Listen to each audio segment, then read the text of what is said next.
mind. Isn't that what the old folks say? Well, I beg to differ, because there really is nothing new under the sun. We used to think that this generation was stronger than that of my parents. But after learning where and whom we come from, I realized that this was a false narrative. They fought, bled, and died for the liberties that we take advantage of today. So I changed my mind.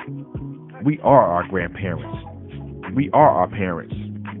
This is where the idea for uppity Negro apparel and accessories comes from. We are the uppity Negroes that defy boundaries, broke chains, climbed mountains, and crossed valleys of hatred, bigotry, illiteracy, and oppression. The statement is simple. The cause is never ending. The sound, loud. Say it with me, Kendrick. I am that uppity Negro.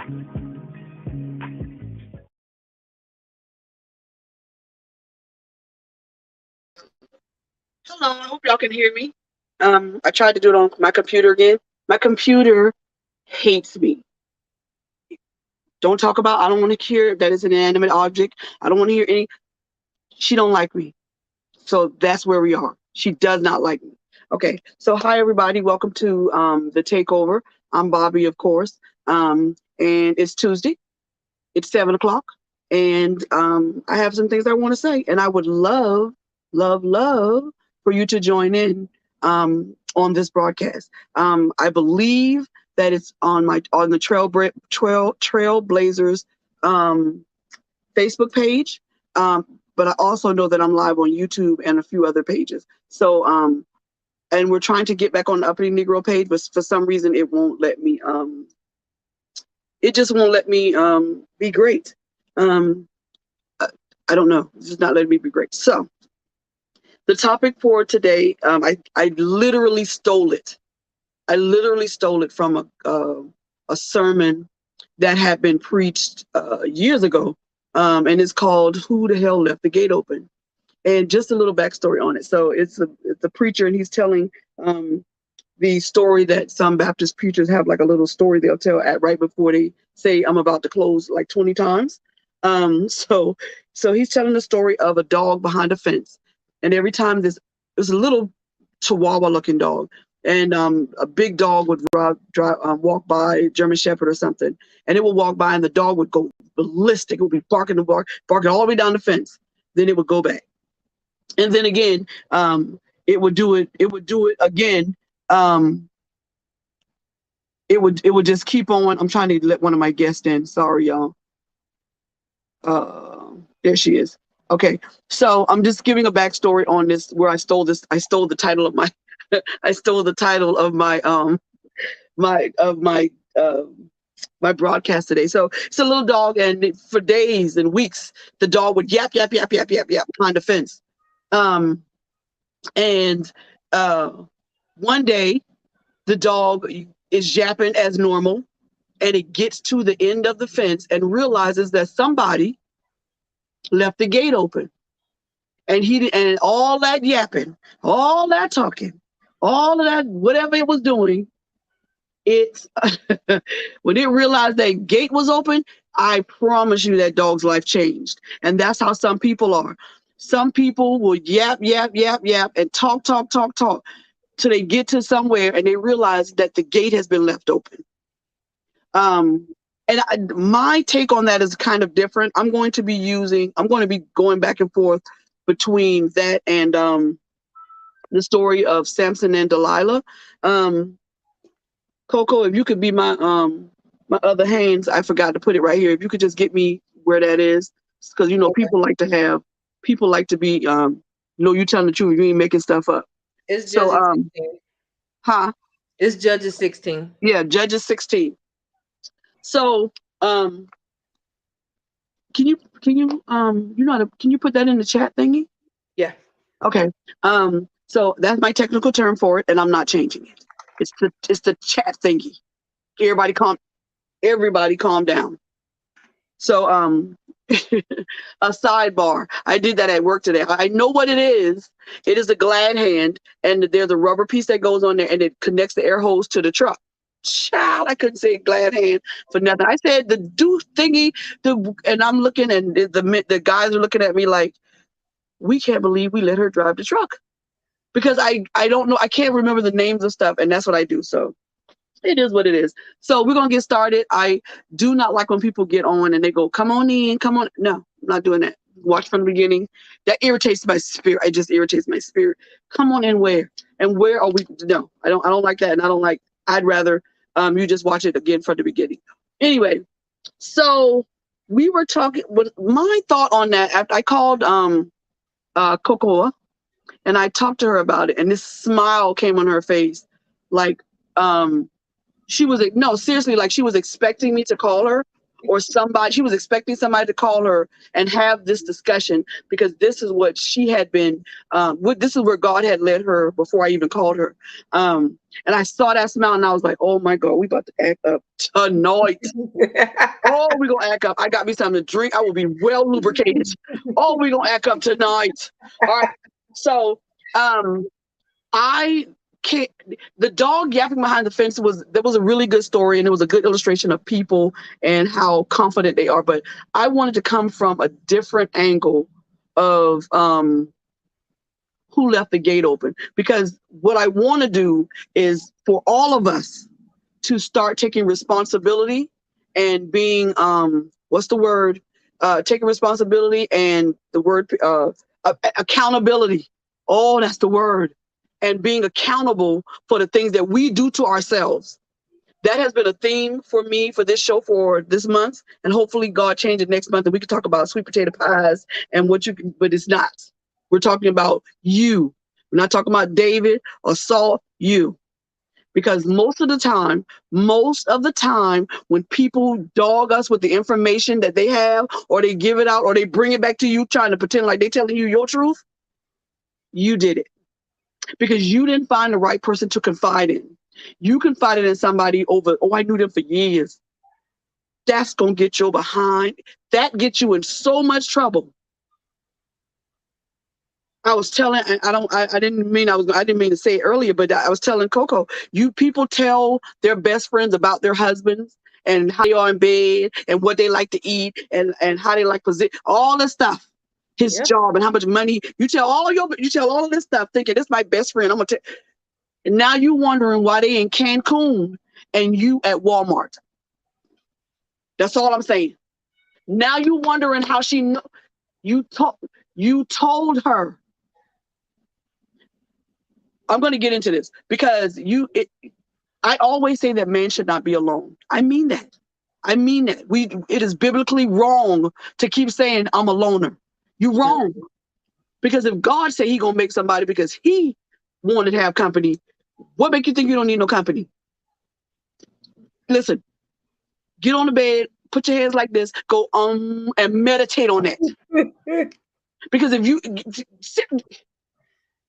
don't think you need nobody, okay, we'll work on that. We'll work on that. You work on that. I was sitting here and I was thinking about my notes and all that stuff. And I'm sorry. This is the nervous thing I have. My prophet gave me this thing on my neck, and I done popped the chain because I mess with it so much, because it just calms me. I'm so excited, and I can't wait to get to Cocoa, because I don't know what that grin for, honey, but we about to tear this show up. We will be rewind. Listen, this is gonna be 2 hours. I already know we at 8 minutes. I already know we're gonna be at 2 hours, because she might take over, and I might let her, because this is called The Takeover, but there's no name, so it could be taken over by anybody. So Escape had this song out in the back when I was younger, and it was called Who Do I Turn To? Who Can I Run To? I loved it, to fill the empty space. And that's what we do. We run to people to fill an empty space. But this is the problem. We are so multifaceted. We have so many layers. And I've said this over and over again. You need to find a person for each layer of who you think you are. For every personality that's in there, you need to find a person to talk to, or to deal with that issue with you. But just because they can help you with that particular issue does not mean that that's the person that you should confide in. Right. That does not mean that is the person that you're supposed to give all of your intimate whatever. Oh God, oh Jesus, I got to say it right now. Your children are not your. Stop it. Stop confiding your business with your children. I don't care if it's your husband. Your husband and your relationship is two separate relationships. The relationship you have with your husband and the one you have with your children are different. Stop telling your children about your husband. Stop telling your children about your wife. They're not your friend. They're your children. They're meant to be taken care of and nurtured until they can get out on their own and have their own issues with their own people. But they can't do that because you want to be their best friend. And now you're wondering why he don't, my godmama can't open it up. She said she can't open up the thing. I don't know why. She can't open up. I sent the link. What is she on? The Trailblazer page? I don't know. I sent them a link into a text. Okay, hold on. So your children are not your confidants. Your children are not your friends. They are not. Your children are a gift from God, but they're not the gift of fixing your issues. Because understand, you had those issues before they got here, and you still chose to bring them here.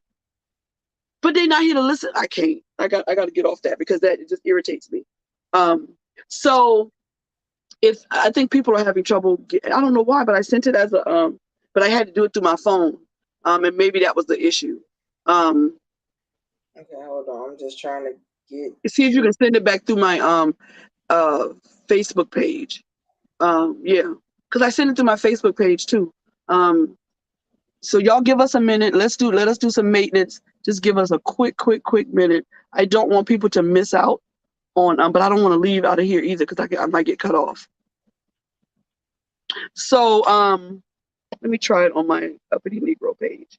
So that's what we're talking about. But give us a couple of seconds to get some and what I can do is I can run another commercial. Because I don't think it went to my personal, so I'm gonna just share it from Okay. Join Bobby for The Takeover every Tuesday night as she tackles tough subjects with her trademark humor and wit. We guarantee you'll be educated, edified, and also entertained. So join us at 8 p.m. every Tuesday night, right here on Trailblazers Radio. Okay, we're back and we're still working on getting people. So I'm going to try to share it with, she's the only one that said she couldn't. I'm going to try to share it to her particular page. Yeah, because if people want to come in, I want them to be able to see it. It'll only let me share it to the Trailblazers page. Why is that? Y'all give us just a second. Well, I don't think anybody even on here right now, which is kind of good, but I want to share it, but it'll only can I do it like as a comment? Like put that @ sign? You should be able to. Okay.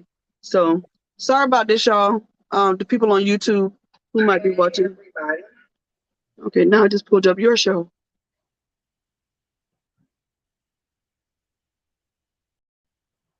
So in a minute, I'm gonna have to I'm just have to go on, but I'm trying to well, you keep going. I'm gonna do it from where I am. Okay. And I don't know why I can't get it, but anyway, let's keep going because I don't really want to waste any time. So that's what we're talking about. We're talking about, first of all, who can you turn to and who can you trust? But I think that it is a wrong move to trust somebody just because you've known them for years and years. I've known people for years and we're not friends anymore. And some people I know that we're not friends anymore, and I have no clue why we're not friends no more. I just don't know. It just stopped. But some people remain friends with people out of some kind of loyalty or whatever. That's not a good thing either. So, all right. So let me get my mind back to where I was. So again, I got another thing before because I'm gonna forget. This is the book right here. There's gonna be another copy coming out. Somebody said it looked like a National Geographic to me, and it hurt my feelings. But this is what we're going to use right here. This is my book. It's called Ma, and it is a story about my journey from molestation and rape and disappointment and just not being the greatest daughter or sister or auntie or whatever. And the back of it says, my hope is that you read this with your heart. It was not about the molestation or about fear, but about knowing that God is there even when the lights go out, that he is there even when the color has drained from your day. He has angels right there beside you, keeping evil away from you and keeping you out of harm's way. You have to know your place in God. You have to be secure in the knowledge of his love, grace, and mercy. I had to find my way to this type of knowledge. It took years of me trying to do it on my own. I had to come to a place in him where I felt worthy enough to ask anything of him. And that's what we're talking about, being worthy enough to ask anything of him. And in order to get to that place, you have to be accountable. You have to be accountable for some of the things that happen to you, because some of it is you. You are the problem. And so one of the things that I wanted to talk about when it comes to accountability is who are the people that we are confiding in? Who are you telling your business to? That's it. Who are you giving free rides inside your mind? Who are you? You're not doing no job. You need to do a whole job application before you tell some people stuff, and you need to do a SLED and background check, because you're obviously not doing it, because you on here fussing and screaming about somebody telling your business. You left the gate open, and because it was locked and closed, and everybody and all of your thoughts and all of your heart was inside of there. And when you left that gate open, you left them open for them to break it. We talking about relationships, we talking about everything, but what I'm really talking about is friendship and the people that you consider your friend. And don't come to me with it. That's why I say, I don't want to hear nothing about that's why you alone. No, it's not. And I told you before, and I'm gonna tell you again without using the foul language I used before. You alone because nobody like you. Nobody won't be around you except that child you barely know who the daddy is, and that ugly dog that looks like a rug. Nobody else want to be around you because nobody likes you, because you're your own worst problem. You have to be accountable for what's going on in your life, because what goes on in your life is what you bring in. If you don't bring it in, and if you don't nurture that thing like it's a newborn, then you wouldn't have some of the problems that you have. So what we're talking about today is accountability. We're talking about people who we confide in and how we choose those people, okay? So life is a journey of trial and error. It has a way of teaching us lessons, and gradually it helps us to learn which people are in our lives is safe to confide in. This is when we trust somebody enough to share a private matter, believing ourselves to be safe in the knowledge that it won't be repeated and or that it won't be used against us. That's the thing.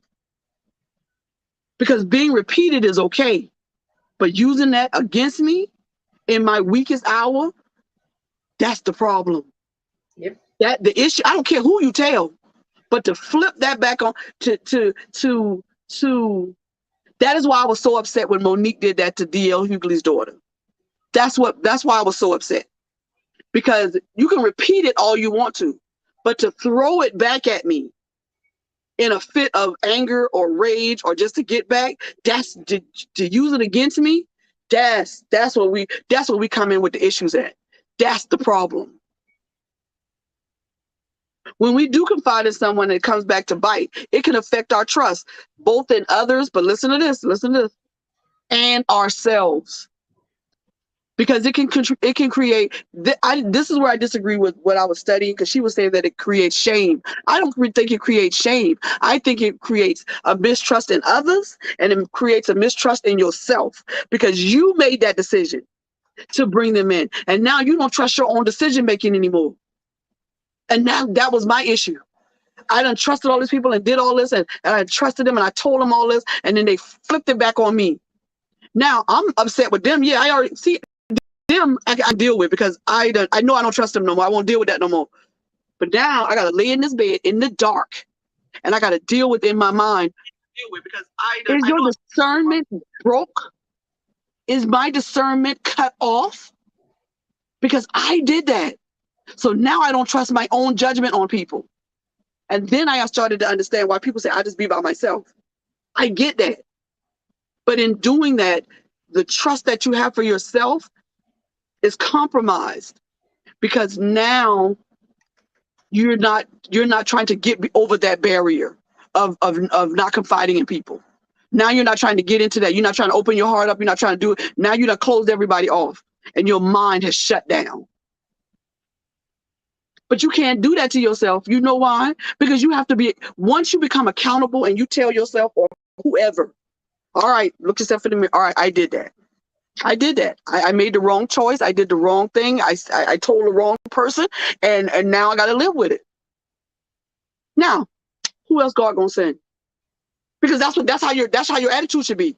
Your attitude should be, he gonna send somebody that I'm going to be able to trust. Not I just ain't gonna never trust nobody. That's not. So you don't want to put the work in. Is that so basically what you're telling me is I don't want to put the work in. Because that's what you're telling me. I don't want to put the work in order to get my heart mended back together. Because God is only going to do so much. Mm-hmm. He only gonna that people say they don't like that song, but I do. If you make one step, he'll make two. But the problem with that saying is he done already did it. It's already been done. So you walking and making those steps, but the 2 steps that he done made that turn into 100, all you gotta do is catch up. So who do you turn to fill that empty space? Yes, you get on your knees and yes, you pray. But if that was all you had to do, then why was Eve made? Because Adam could have been running it by himself. He was all right. So why give him a companion? Why give him a friend? Because everybody needs somebody. And again, it ain't your turn. Let's be clear. I'm going to keep saying it till somebody get mad. All right. So over the years, I've also learned through the process of setting boundaries, even for those I deem trustworthy. You got to have boundaries. I don't care how much you trust them. I don't care how many collars they wear. I don't care how many crosses and you have to have boundaries when you are confiding in someone. There is a wall that you should not step over when you confide in anybody. Because there's such a thing as too much information. You have to, there's something that you need to talk about, before you talk about it, write it down. Outline what you're going to say so that you won't go beyond the boundaries that you set for that person.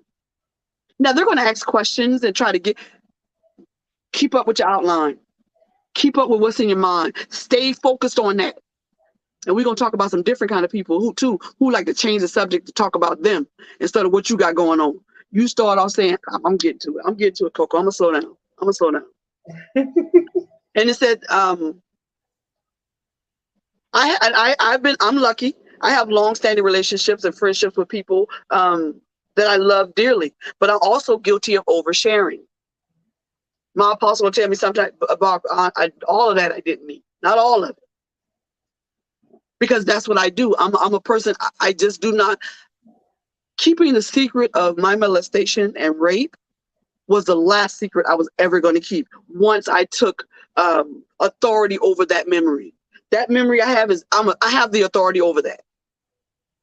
And once I took authority and stood up inside of myself and shook that off and put that little 5-year-old away and became the woman that I became, trying to become the woman I'm supposed to become,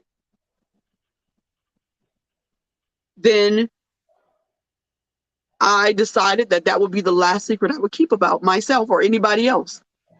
And so, yes, there's a such thing as oversharing. And this is the problem too. I overshare with the men that I'm with.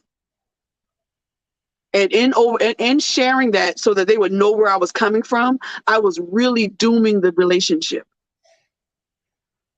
I doomed the relationship because they knew too much about me and what was going on up here. because most of what was going on up here was pain, hurt, and we're talking about in my past. Was most of what was going on up here a few years ago was just pain and hurt and doubt and insecurity, which is why I usually chose men who were dependent on me, only me, because I wanted somebody to take care of.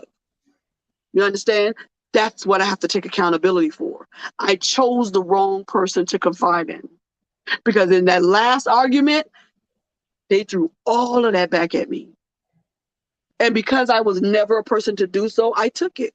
I didn't say anything. I didn't repeat what you told me about your mama. Didn't repeat what you said about you. I didn't repeat that, because when you tell me something, if you tell me something and say, this is just me and you, I first thing I do in my mind, I say, okay, God, when they tell me, just let me forget. I don't want to remember it no more. Just let me forget it, because I don't want it to come out of my mouth at the wrong time, because I value the fact that somebody has the confidence in me to give me that kind of information. All right, so I'm moving a little slow, and I'm gonna get it up there. So I'm not really guarded now, in like a wall, but I do have boundaries. I do have certain things that I don't tell certain people. I do have things that I don't tell anybody about anything. And it's hard for you to believe I understand that, because I have told all my business at some point or another on here or in the book or whatever. But there are things that I do not tell and I do not say, because they're mine. That's mine. You feel me? That's not anybody else's. And I don't want to be that person that wears insecurities and problems on my sleeve all the time. I don't want to be that person. A lot of people do the equivalent of confiding in a stranger that they just met, or with someone who has already shown that they cannot be trusted. You will tell a stranger your business, because in your head you're thinking, I'll never meet them again. I'm just talking. And then when you tell somebody, listen, this is where we're coming in with the problem. If the person that you confide in sits down with you and talks to you about other people's issues, I wouldn't tell them anything. I wouldn't give them your aunt's secret recipe to peanut butter cake. I wouldn't give them your mama's sweet potato recipe. I wouldn't tell them how you feed your dogs and why they're so shiny. Because if they do it to you, your best friend got a best friend. Don't tell me that's not true. Your best friend got a best friend. My apostle taught me that years ago. You telling somebody your business, they telling somebody your business. Because your best friend got a best friend. Promise. Promise. Here we go. And now that best friend has told your business, you have decided that you're never going to have any more friends. It's just going to be you and your children, the ugly dog, and that's it. Go to work, come home, that's it. Me and my children, we always go out of town, that's it. Because that person hurt you so bad, you've decided that your confidence in them is not going to work. It's not going to happen. So this is a lot. So I'm going to skip ahead. And I just got the first point through. So we are, especially women. We're emotional.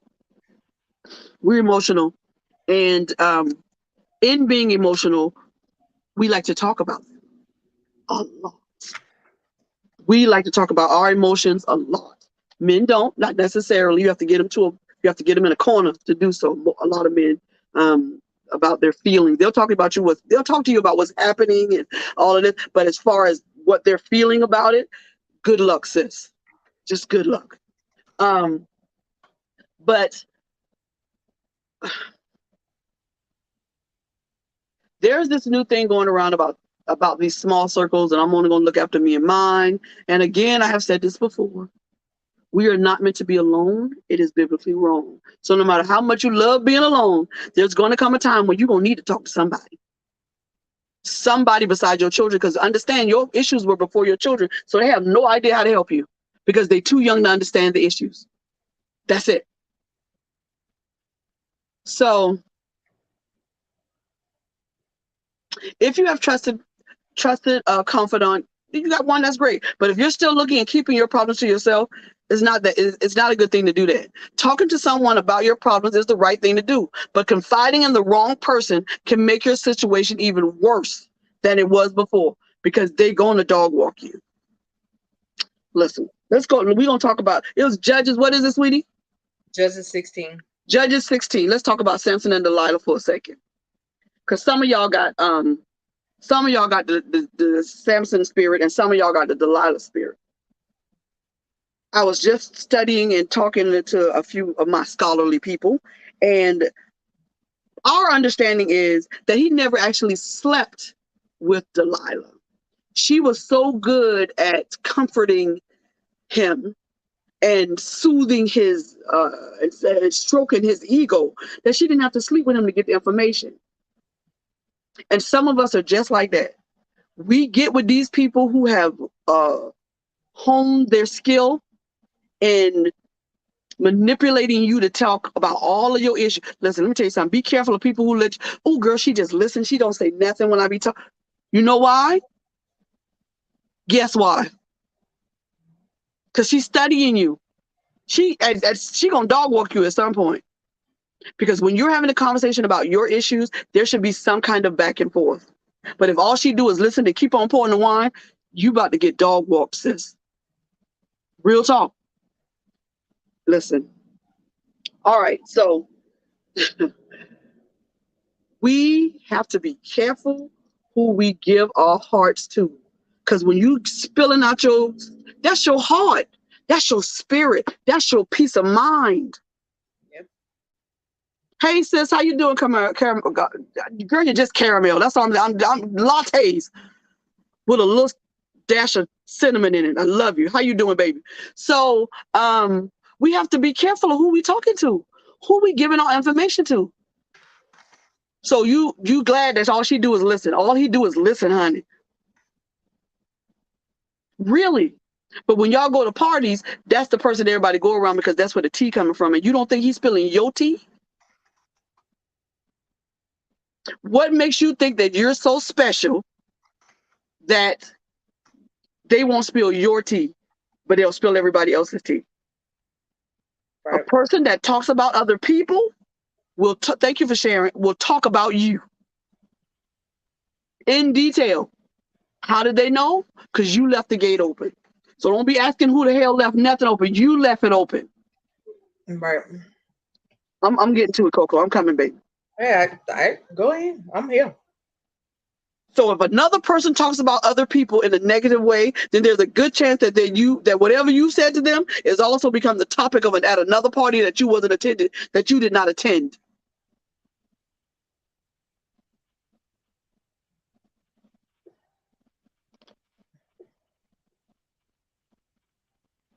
Remember this. If they talk to you about other people, then they will talk to other people about you.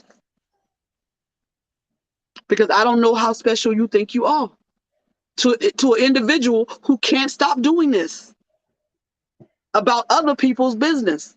You can look at Facebook and TikTok and YouTube. They have whole channels dedicated to dogging people and getting into their business and talking about them all day long. And then I'll tell you, I'm going to go real old fashioned on it. If they did it to Jesus, that's all I'm saying. And this is number one, because this is the biggest red flag you're going to get. If they talk to you about other people, I promise you, they got a best friend they talking to you about. It's and who said that to me today? It's my Krisha. It is the nature of man. Isn't that sad? Is that not the saddest thing you ever heard? It is the nature of man.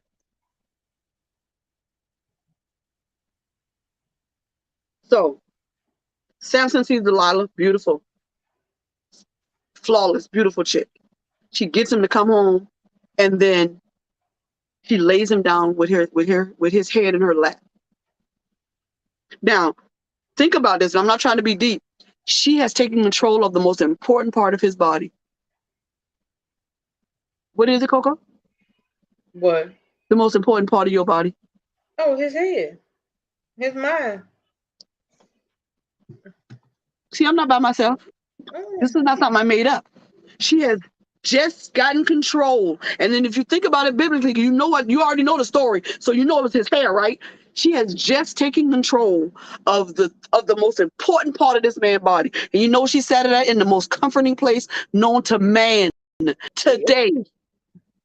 I've watched my apostle take members of the church who are hurting or whatever. She said, come in, and she'll put them in her lap. You know why? Because ain't nothing like a woman lap. Nothing. And ain't nothing like a black woman lap. That's why white folks we're not getting into that.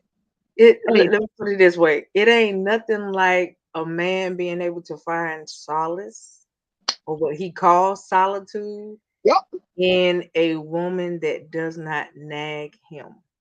The only nagging he got from her is when she wanted to know what can make him weak. But in the midst of all that nagging, she still was rubbing his head and giving him comfort. And I'm pretty sure she was feeding him grapes and apples. And she was. And so women are the same way. We are the same way, but there's a difference in the comfort that we need. We are the kind of people that women believe in security. If something pop off, do you got my back? I don't care what it is.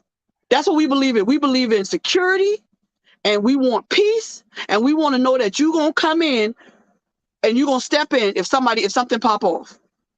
And that's how women are. We just want to know that in this area right here, we are secure. Men are different. Men need the lap, honey.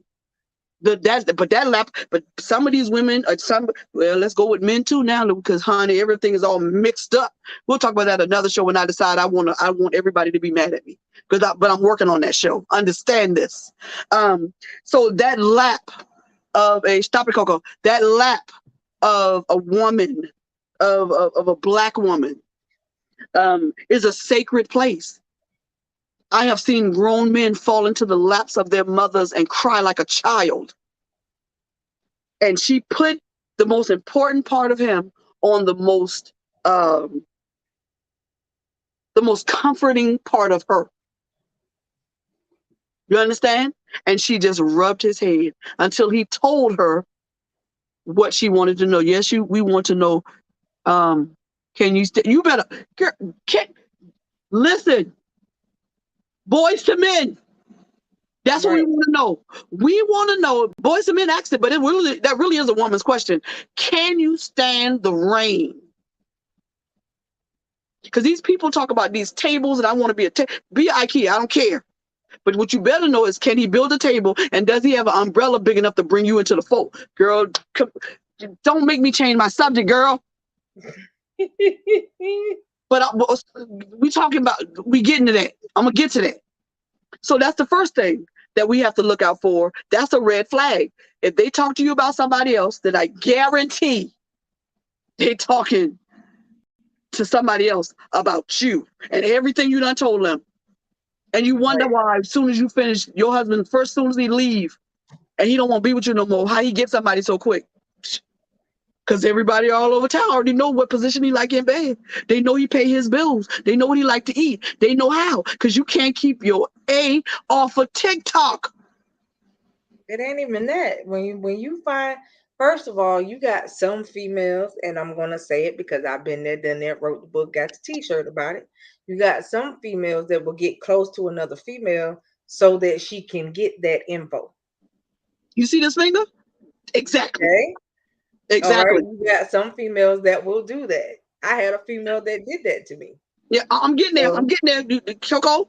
Don't you preach before I get to. Let me read first. You know how you be in church? The reader read, then you get to preach. You preach in a minute. Don't make me go faster than this. The second person you need to look out for is a person that steals the topic.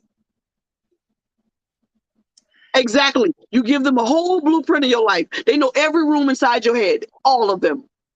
Because the topic of today's show, you left the gate open. That's who the hell left it open, you. The next person is the person that steals the topic. You walk into a person, you start talking about your problems and all of that, and all of a sudden they switch it. And they try to revert the attention from your hurt to something that happened to them. People do that to me all the time. I'll be talking, they'll say, "Oh girl, how you doing?" Girl, this new chemo and this. Oh girl, listen, my aunt went through that, and it always ends up with the person dying. I swear, Coco. Every time somebody start off with that, the person died at the end. And I'm thinking to myself, what part of that story was supposed to be inspirational to me? Right. Because I be joking with my pastor all the time. I say, people keep calling me. They borrow money and you gonna cook this and you gonna do that. Nigga, I'm the sick and shut in. That part. You supposed to be bringing me groceries. You supposed to be offering me gas. I'm the sick and shut in. But it don't matter. Because soon as they ask you, how you doing? They just keep right on talking because they really don't want to know. Right. So understand, look for that person, the person that steals the topic away from you to talk about their hurts or whatever. Because what they're telling you is what you're going through is minimal. And it don't mean nothing to me. That's what they're telling you. Watch for those kind of people. People who don't really listen to you and people who listen too much to you. It just sounds like hard work, don't it? But it really ain't. It really ain't. And so here we go. The next one is, some people ain't good listeners, period. They just ain't. You trying to pull your heart out, you crying on the phone, you hear the baby in the background, you hear a spoon. You think, in the middle of you crying, you go, "What you doing?" "Girl, I'm trying to get these." You ain't heard. You don't hear me over here panicking. You don't hear me over here crying. You don't hear me. And you couldn't go in a little corner somewhere and, man, you ain't got nothing you ain't got 2 minutes for me? First of all, your children been bad since 1942.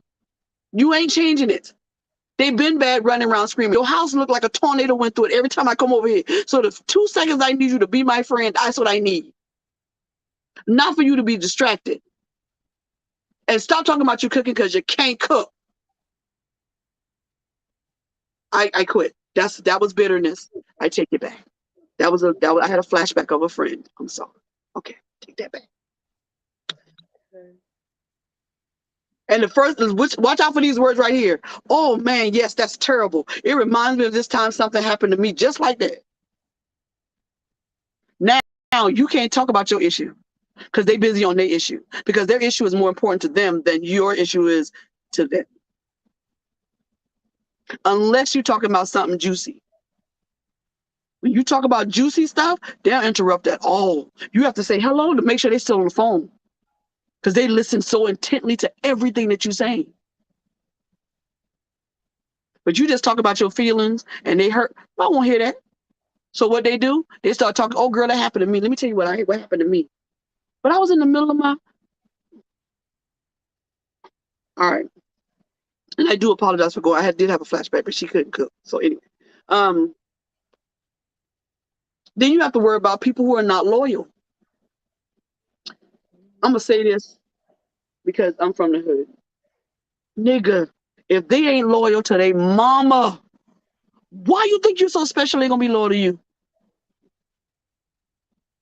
Didn't they just tell you they cussed their mama out? Didn't they just tell you my mama wouldn't help me pay my car note, so I went off? Oh, my mom always, and my sister, all they want to do is give money and money. Where's the loyalty? And it's not that you didn't have to give them money, but the loyalty is not telling them people business, that they needed the money. That's where the loyalty comes in. If they can't be loyal to their people. I used to tell people all the time, I can talk about Trisha, but what you bet, Lord have mercy, what you better not do, Kakoa, is don't talk about my mama. If I come to you with an issue, that's my issue. I can talk about it because that's my mama. But what they'll do is they'll flip that back on you, and the guilt and shame of that is on you because you left the gate open. You let them in. They know every floor and room in your house. I love that caramel latte. I love that blueprint idea.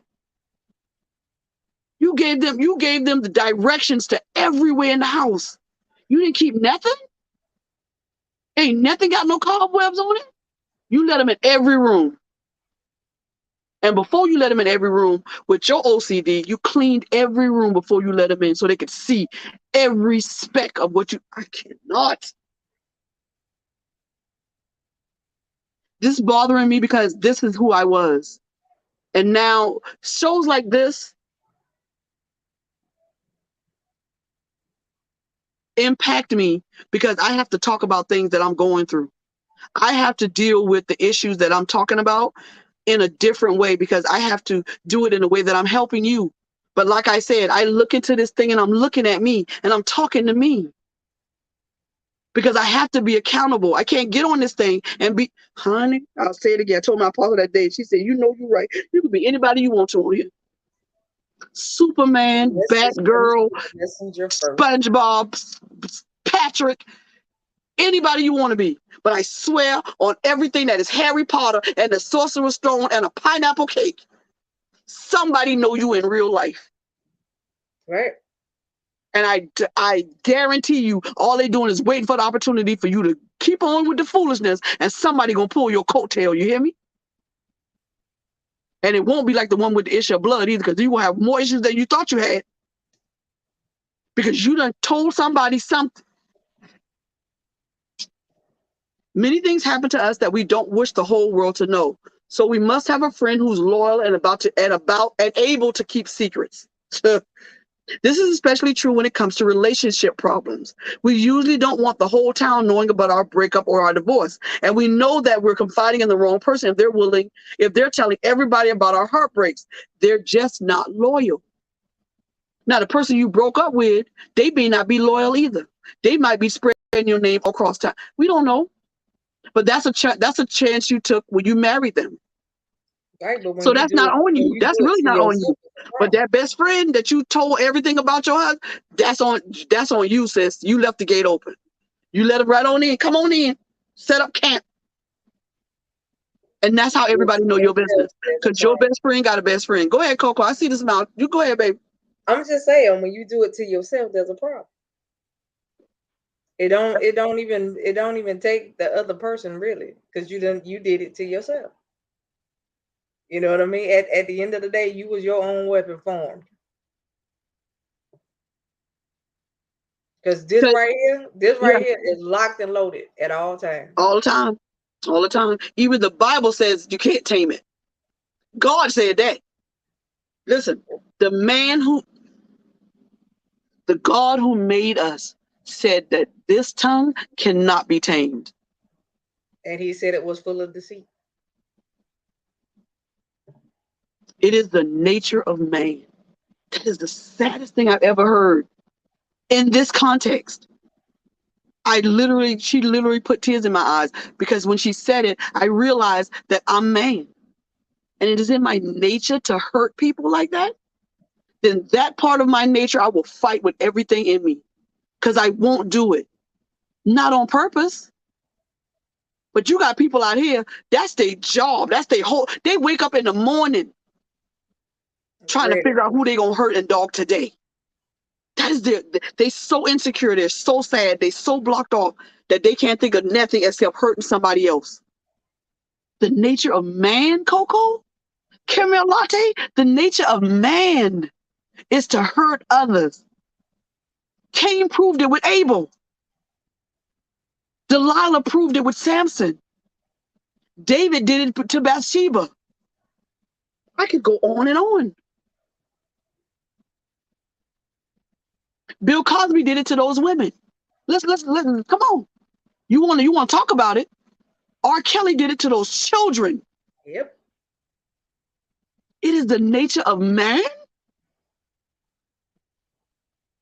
I can't accept that is the. Let me move on because that's a rabbit hole, and I'll get lost in it. And then we talked about this earlier. Not supportive of how you feel. You trying to give them, pull your heart out, you upset, and they're not empathetic, and you upset or whatever, and then you act, and you always know what you're doing. You over here doing something else. Girl, Real Housewife reunion on. But I'm listening to you. I tell people all the time, you can't listen, you can't do both. You cannot listen to someone in the fullness of listening and be distracted with something else. Yep. Nobody got that. No, listen, all the superheroes from Marvel Comics, ain't nobody got that superpower. The same thing with I love two people. You's a liar. You can't love two people in the same way because they're two different people. So either you're gonna lust after one of them or you love the other one. Stop that. You don't love all your children the same. You's a liar. One of them is your favorite. You can listen. Y'all got me rubbing my head and I'm trying to calm down.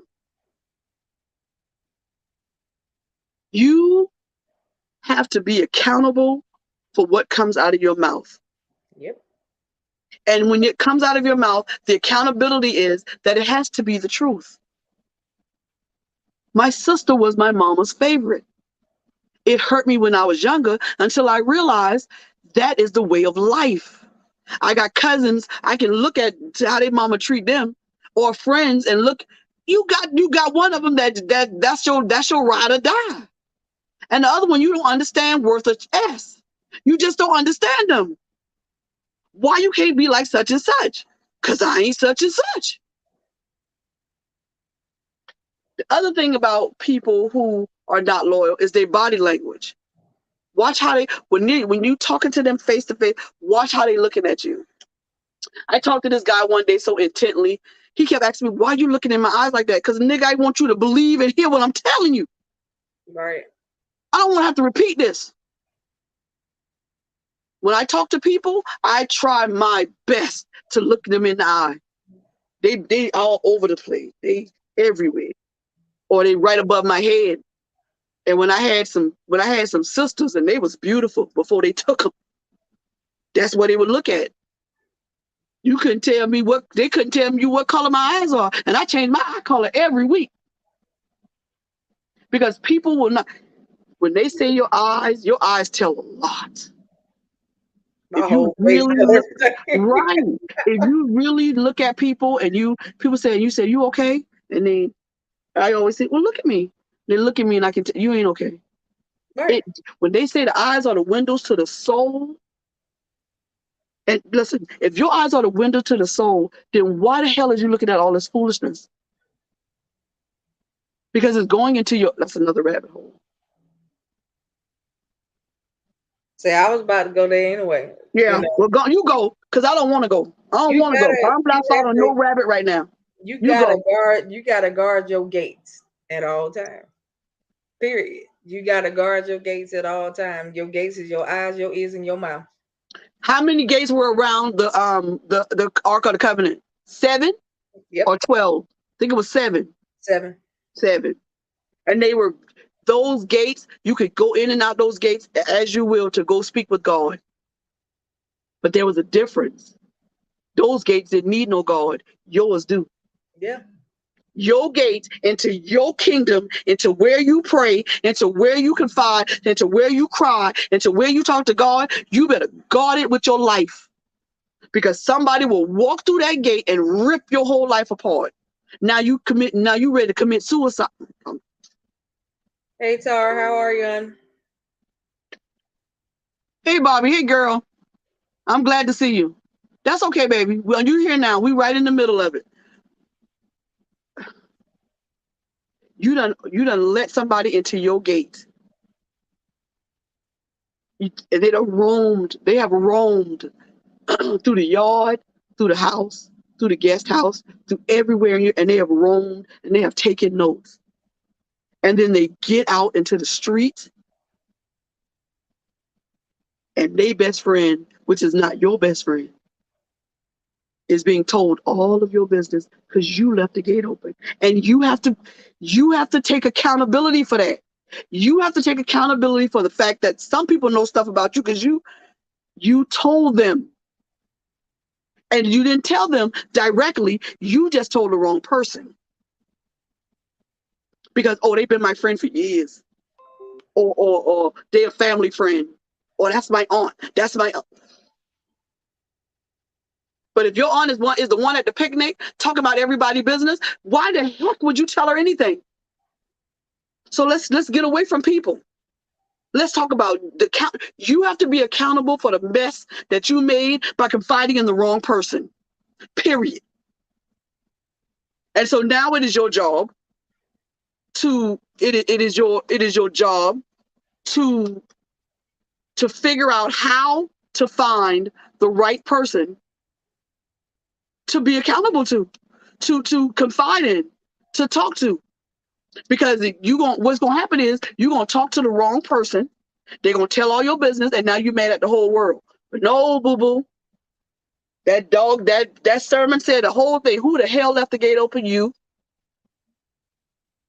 You left it open.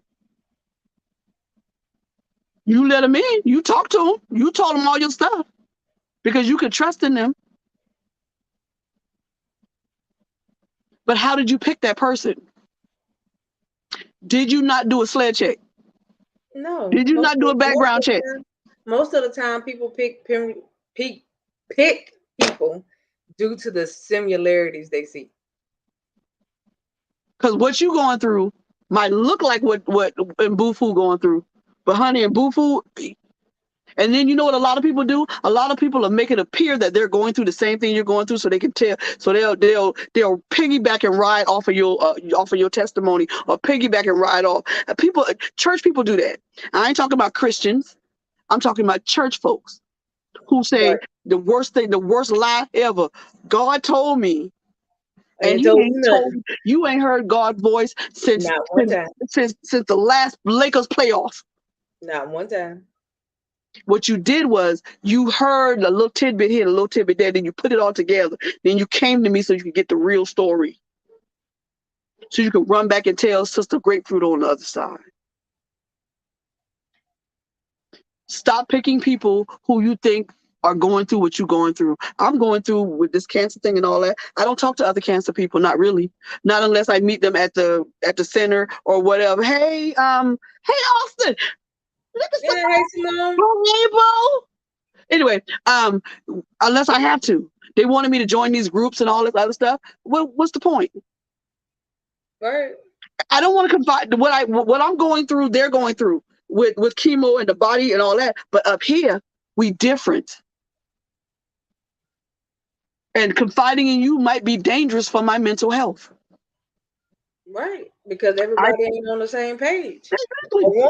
When I was going through what I was going through, when I was trying to recover, I didn't deal with people that was recovering. I dealt with people that were already healed. You better preach in here today. I didn't deal with people that was still recovering. Preach in here today. You know, and that's the thing. We look at people and you look at the similarity and you're just like, oh, well, you trying to get where I'm trying to get to. That's the problem. Everybody is not trying to get to where you're trying to get to. Everybody don't want to be enlightened. Simone, Simone, we're talking about being accountable for you. I don't know if you remember this sermon, but I look it up. It's called Who the Hell Left the Gate Open? And this preacher preached a sermon about this dog yapping until one day he realized that the lock fence that was keeping him safe was open and somebody left it open. So in my twisted brain, I began to think about people who confide in other people, and then they get mad when they businesses all across town. You the one left the gate open, so don't ask who the hell did it. You did it. Right. You did it. You did it to yourself. And until you take accountability for the fact that you did this, and you are the only one that can fix it by choosing more wisely who you deal with, it's going to continue to happen to you over and over and over and over again. Because everybody is not trying to get to where you're trying. Everybody don't want to be enlightened. Everybody don't want to go on no journey. Everybody don't want. What we say just now, Coco. Everybody want to put the work in. No. Well, they don't want to put the work in. No. Being a person that God has called you to be is work, boo boo. Peter was in jail and he worked his behind off to get them churches started. Earlier. He worked his behind off to get them churches started. Yes. And this is the other thing, Samson didn't just become great with the long hair. He worked to get that reputation. He killed that bear. He killed that lion. He had the bees and the honey. He did it. He worked. And he put his head in the lap of this heifer and gave it all up. And he gave it up and didn't get no coochie. I can't deal with it. Ain't nothing. We talked about this earlier, Austin, honey. Ain't nothing like the lap of a black woman, and she rubbing your head. Nothing. I used to have a boyfriend we black women, we know with the ingrown hairs, and he would put his head in my lap, and he could do that for hours if I let him. Just hours of just me rubbing his head, and because ain't nothing like the lap of a black woman. This is why white women let us raise their children. Listen, go ahead, baby. Go ahead, Coco. Let me tell y'all something. I'm gonna be real transparent tonight. Go ahead, baby. Talk to me. Most of the people that know me or know of me know that I'm married now. But before I got married, I had this one person, one of my male friends, that used to come to my house all the time because he found peace when he was around me. Mm-hmm. He had a whole girlfriend at home though, but he found peace when he was around me. He didn't have peace at home. I ain't laughing at you. Austin just ain't got no sense. These people ain't got and then in my head, all of a sudden I'm singing a song. Can I sing to you? Oh my God, I can't get it out my head now. You better be glad I don't have your telephone number, because if this song don't get out my head before I get off here, I promise you, I'm gonna stalk you. Because now all I hear is, can I sing? Not her version, the little ugly boy version. Can I sing to you? Yeah. Oh God. I'm gonna get you. You laugh right there. I promise you I'm gonna stalk you. I'm sorry, Coco. We trying to have an adult conversation and the children came. I get it. But I'm telling y'all, but it goes back to the whole Samson Delilah situation. Yeah. You know what I'm saying? Like I said, that male friend of mine used to come over my house all the time because he found peace at my house. He didn't have peace at home. He had a whole girlfriend at home. I knew about the girlfriend at home. Yeah. I wasn't trying to be that. You see what I'm saying? So at the end of the day, if you come over here to find peace, come over here to find peace. If you needed to chill out. When you ready to go home, back on the door? Yeah. You know that is the issue with being in a relationship with somebody, because y'all got things in common. Right. Oh, she like fish and I like fish too. Nigga. Right. Nigga. Because if you don't have no peace, if you can't put your head in that chick lap and not be scared she gonna stab you, or she give you your plate and you sniffing it because y'all had an argument, something wrong. Right. And he would tell me that until one day she called my phone. When she called my phone, I just told her the truth. Sweetie, I don't want what you got. Trust me, if I wanted it, I could have it. Okay. I'm watching my language. I don't think I cursed up. I think I only said ass or something. It was my thing though. Like, trust me, I don't want what you got. Trust me, if I wanted it, I could have it, and it wouldn't. Amen. Let's preach. Yes. So you know what I'm saying? So that's not what I wanted, but I let her know. I said, he here because he don't have peace with you. I know everything that y'all have going on, and I really don't want to know it, but I know it. And that's where that's where the problem comes in with relationships, is that we think because we're in a relationship with somebody, and I'm talking about marriage too. We think that because we're in a relationship with somebody that we should just open up the gate and just tell them everything. And like I said earlier before everybody came in, my problem is I shared too much with the men that I was with. Right.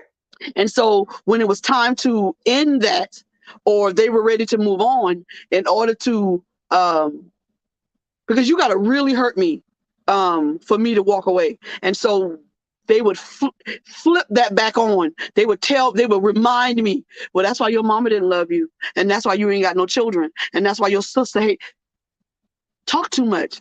But guess who talk too much? Right. What's her name? Right. Look. There's a whole lot of them that talk too much. I did it. I did. There's a whole lot of them that talk too much. I left the gate open. I let them all in.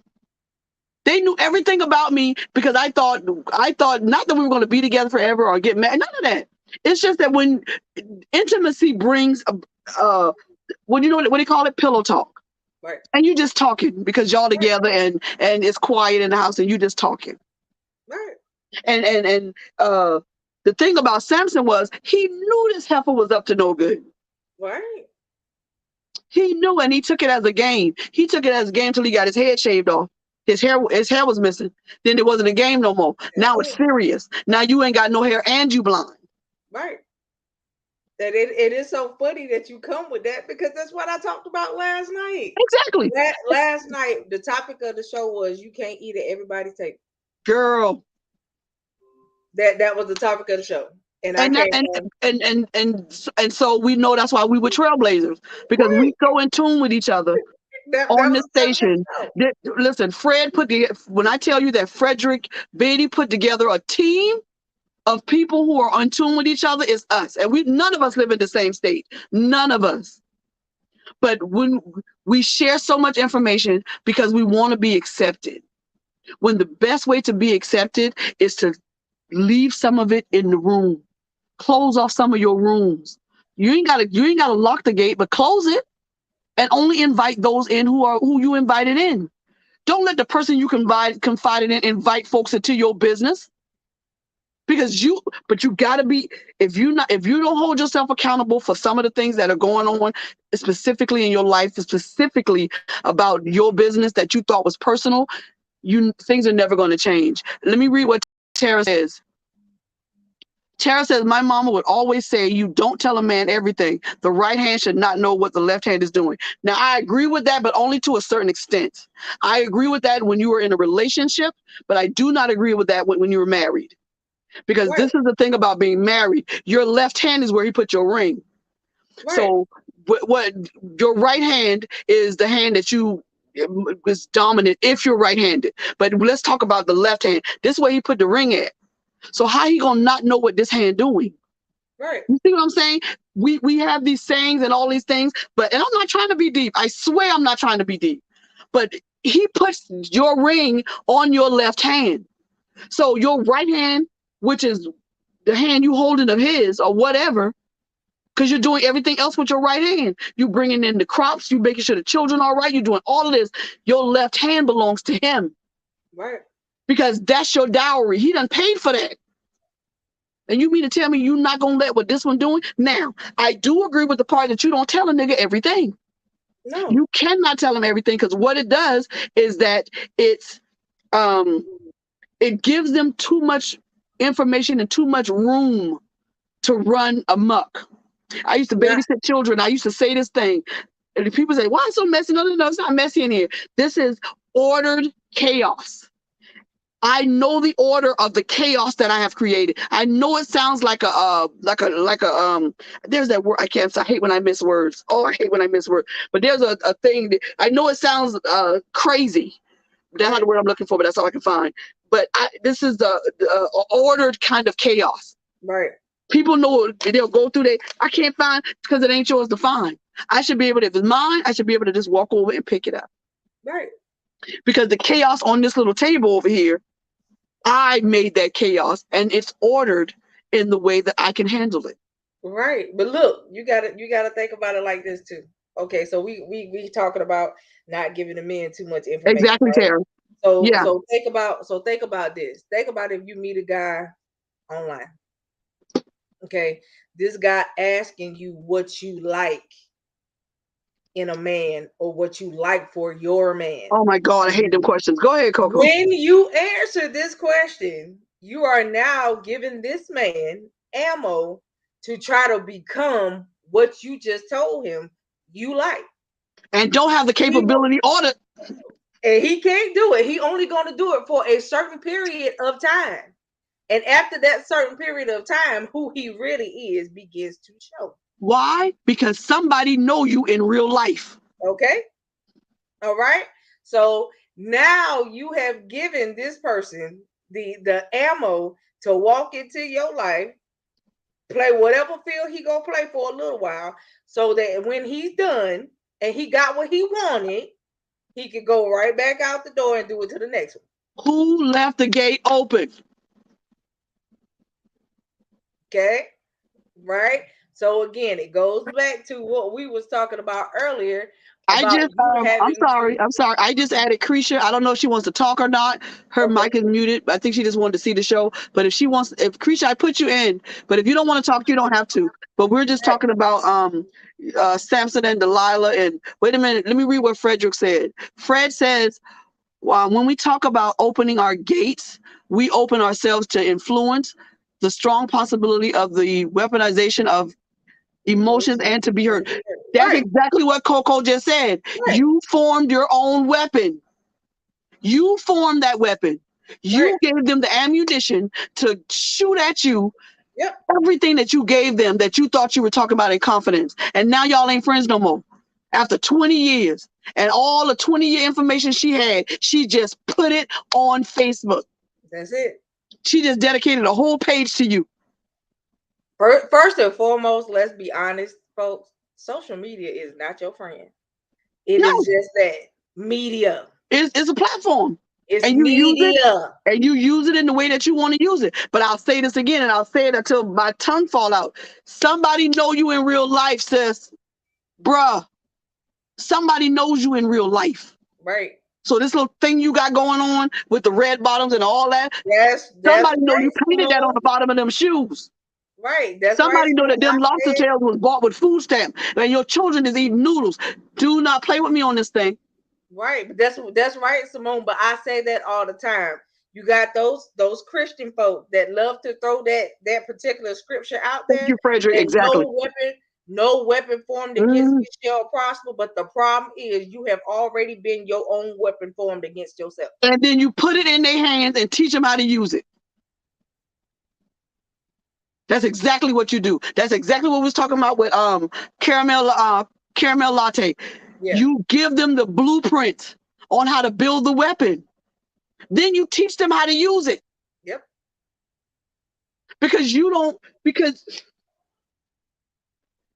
Oh my God, because you are looking for a friend so bad.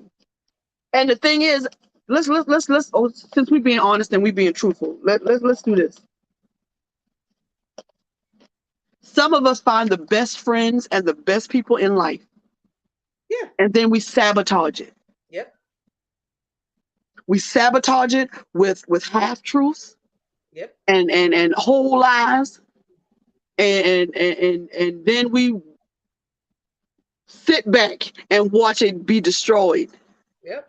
Because now you can't, but I don't understand. I used to do that. I used to be a self-sabotager. I was going to hurt me before you did. So whatever, this is why I stayed to myself. Stop. That's what we're talking about, Simone. That statement right there is why we're on here. Sometimes they build a better, more effective weapon. Exactly, Fred. But let me get back to Miss Austin. I can't see is it Miss? Is it Simone? It's Simone. Okay, listen, Simone. And I'm gonna say this as a sister that loves you, and I understand why you would say that you stay to yourself. But let me explain to you that it's biblically wrong for you to do that to yourself. There is somebody out there who you can talk to, who will hold it and never let it go.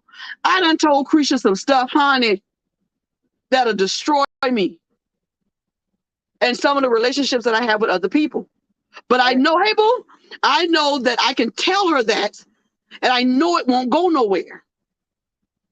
I have told her things that I regret saying after they came out my mouth, but because I'm a talker, but I know it ain't going nowhere.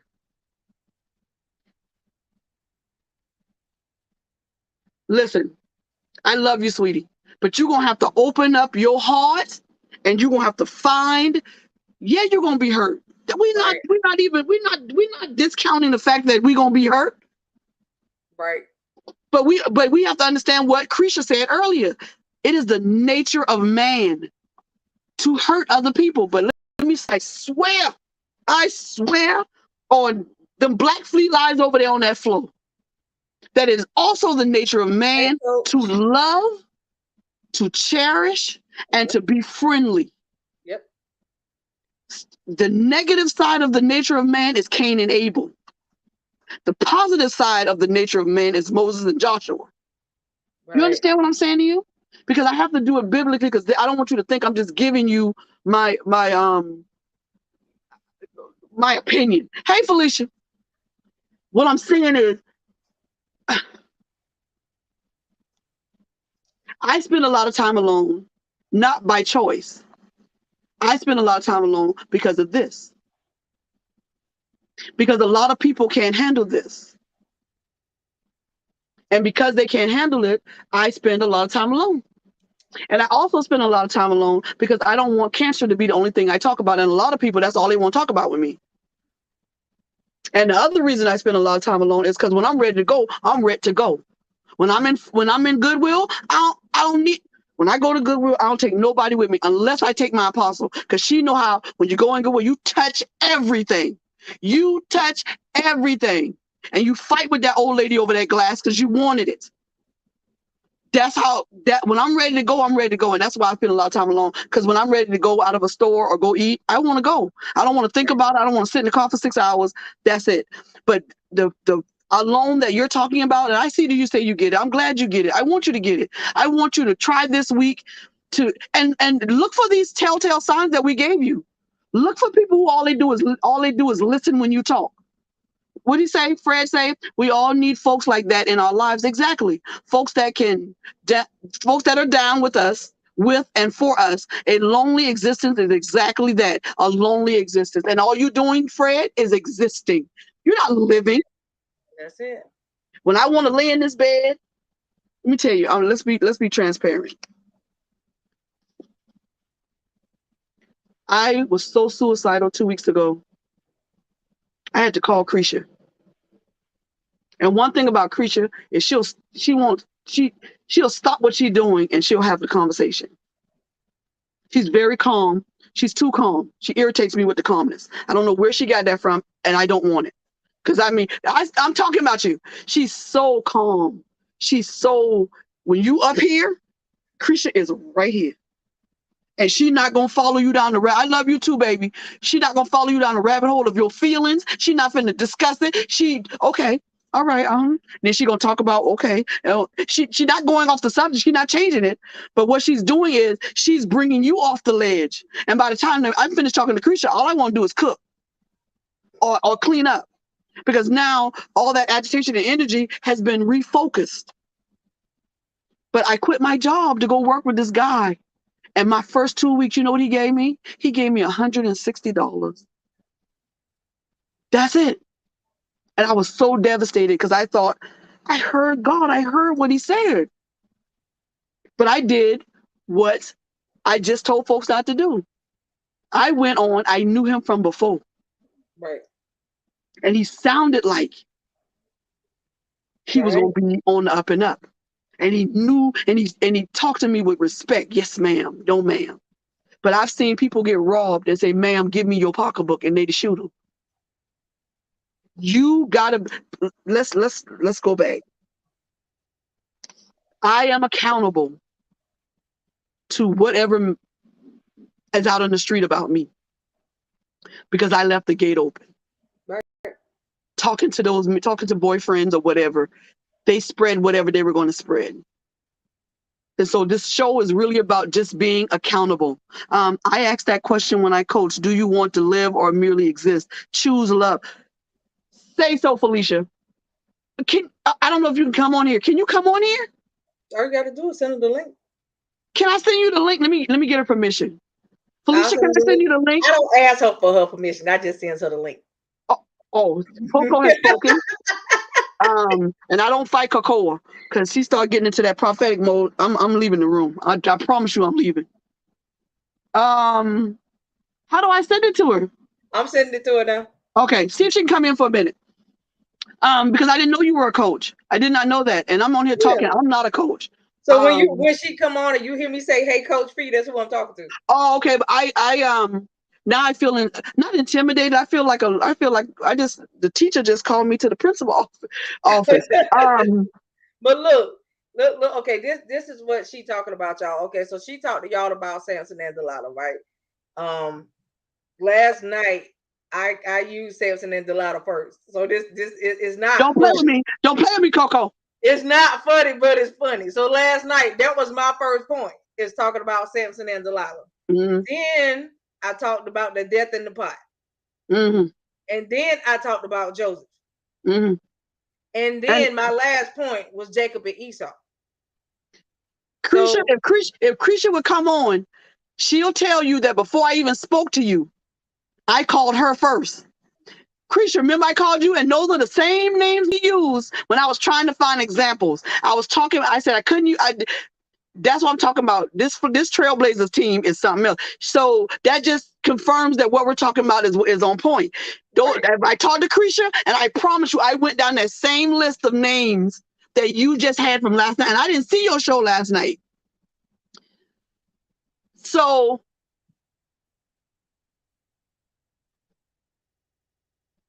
y'all got me in my feelings right now. Because if she goes into the story of Joseph with y'all, and for the ones that know your Bible a little bit, you know that Joseph told his brothers about the dream that he had. In the dream, he said that they was wheat standing around. It was a circle of wheat, and he was standing up in the middle. So his brothers automatically felt like, oh, okay, so you telling us that you're gonna rule us one day. Right. They didn't like what they heard. You can't tell your dreams to everybody because everybody don't want to see your dreams come to fruition, for one. So they don't want to see your dreams come to manifestation. So and the weapon they used against him was jealousy. Yes. He gave it to him. And on top of that, he was the father's favorite. So not only did you have the dream issue, you had that issue as well. They were so upset about what he told them, they put him in a pit. Went back home, took the coat of many colors that his father made, went back home, covered it in blood, and told the daddy that he was dead.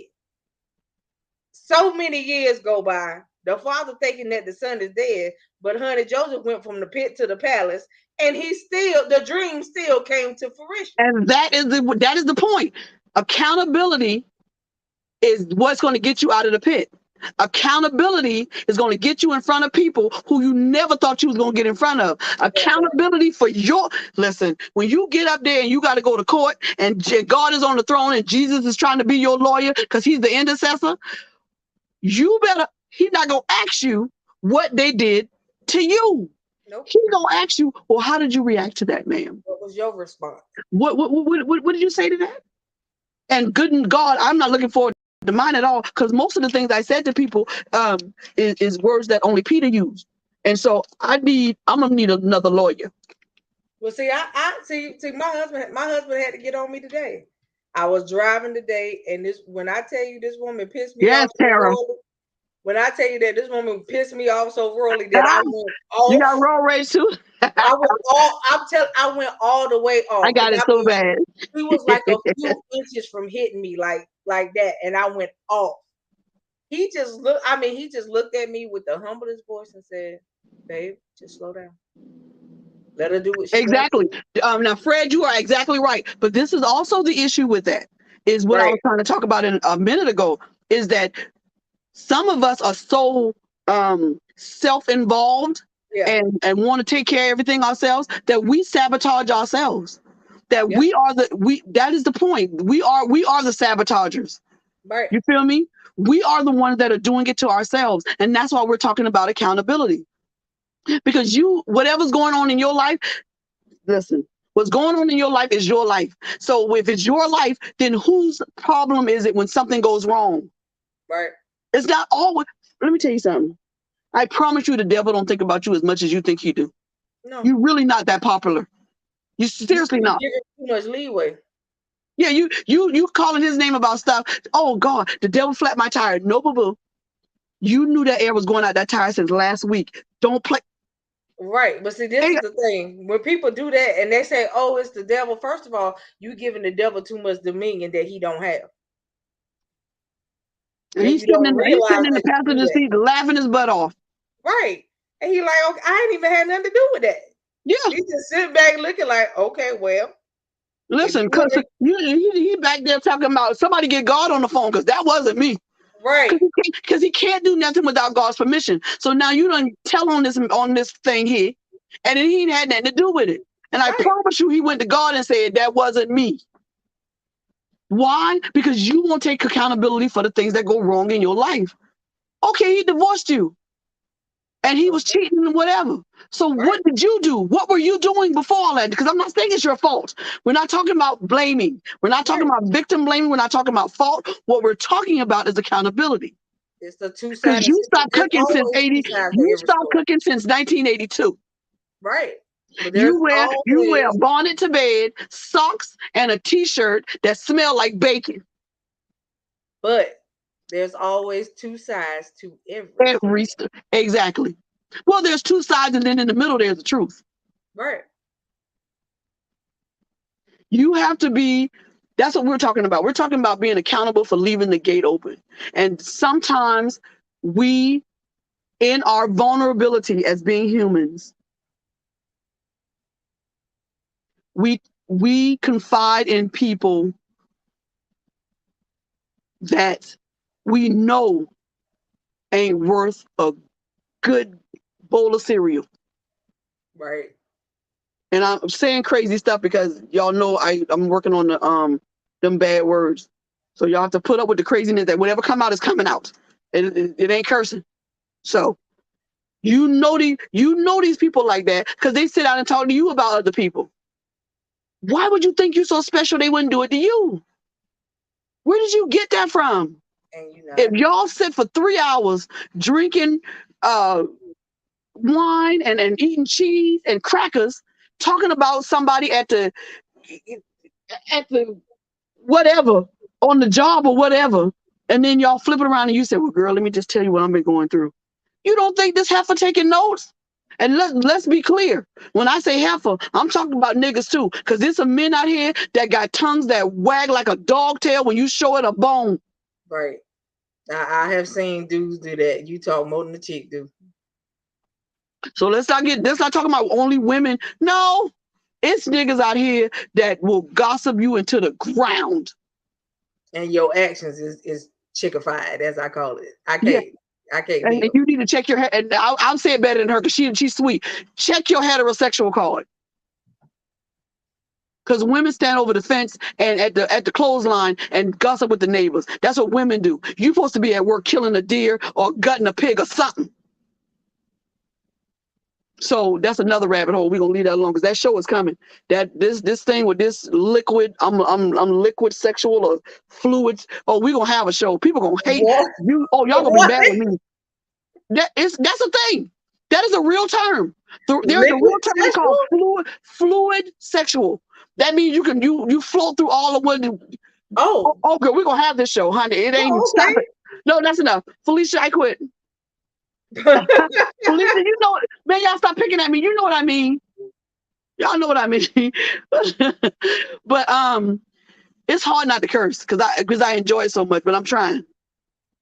But I don't know what that is, Simone. But I'm telling you, that is a real term. It's called fluid sexual, and that means they can float. You got to make me look it up. Yeah, they go between. You can look it up, but we're not talking about that tonight because that's a whole. I'm gonna do a whole show on the fact that Target and now Walmart trying to do it too, but not yet. But Target has they don't have a boys and girls section no more. All of their stuff is all in one because the children get to choose. Oh, we're gonna have a show on it. People gonna be mad at me, but I don't care. I really honestly don't care. So anyway, that's a whole nother show. We might do that one next week. Y'all study up on that. So okay. I got my guest coming in. Okay. Coach, there she go. Hey, how you doing? Hey, I'm good. Look what you done got yourself in. Look at the mess you done got yourself into. Listen, I'm always in a mess if Coco anywhere around. So let me ask you a question. And you're a life coach, am I right? Trauma recovery. I told you. No, she made me sit back because I'm trying not to cry. So wouldn't the betrayal of a very good friend or a confidant, wouldn't that be considered trauma? Absolutely. I just wrote a whole post about one more before you go, because I want you to do the whole answer at one time. And would it not be on par? Correct me if I'm wrong. I don't like to be. Hold on 1 minute, because I can barely hear you. Let me turn my volume up. Okay, go ahead. Is that better? Yes. Okay. So so the first question I'm echoing though, but that's okay. That's okay. Don't touch it. Don't touch it. So the first question was, would that not be considered trauma? But my second question is, would that not give some people who was done to over and over and over again, especially by a close person like a relative, wouldn't that other person exhibit some type of signs of like PTSD? Couldn't it be that serious? Well, yeah, trauma can be serious regardless. Okay. And it's individualized. It depends on the person and their coping skills. All of us are set up with the fight or flight, but when trauma happens and we stay stuck, then that's when we get into the PTSDs and all those other things. But yes, a relationship, regardless to who it is, your family, people that you consider to be friends who are really not friends, co-workers, any trauma can come from anywhere. And it can affect anyone, any age, any color, any nationality, anyone. So yes, absolutely. Trauma from a repeated trauma from a person, but why do we keep allowing it though? That's my question. That's what I just wrote down. What is your coping skills? Is it just to close off from other people, or just hop from one confidant to the next? Oftentimes people do. They become codependent. And so they need that.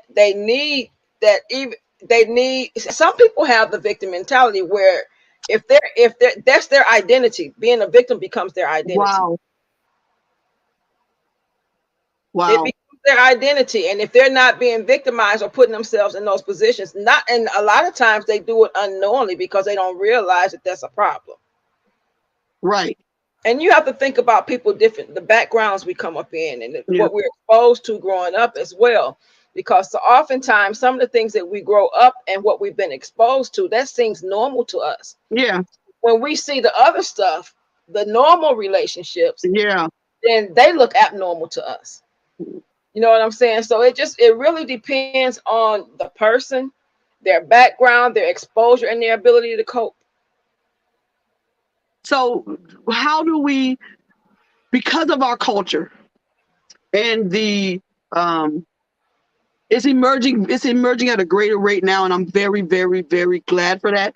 But because of our culture, we don't deal with coping or mental health or any of that stuff until sometimes until it's too late. And so where do we learn those coping skills? Because they're definitely not teaching it in school. You're definitely not getting it from, because my mom, like I wrote in the book, wait a minute, I gotta do a shameless plug. Hold on. This is my book. It's called Mom. That little girl right there is me. That ponytail is all God and a little bit of grease. That's all I'm saying. My mama was determined to get it in there, and it was done. Don't talk about my mom. So my mom was a very I used to call her Plain Jane, but after she died, I realized that my mom was broken. Something happened to her, and she either never told anybody or she told somebody and they didn't say anything. And so my mom, as a broken woman, dealing with me as a broken child, how do we deal with that? How do we stop that kind of cycle? You know what? And so I can talk about this from experience because my mom also grew up broken.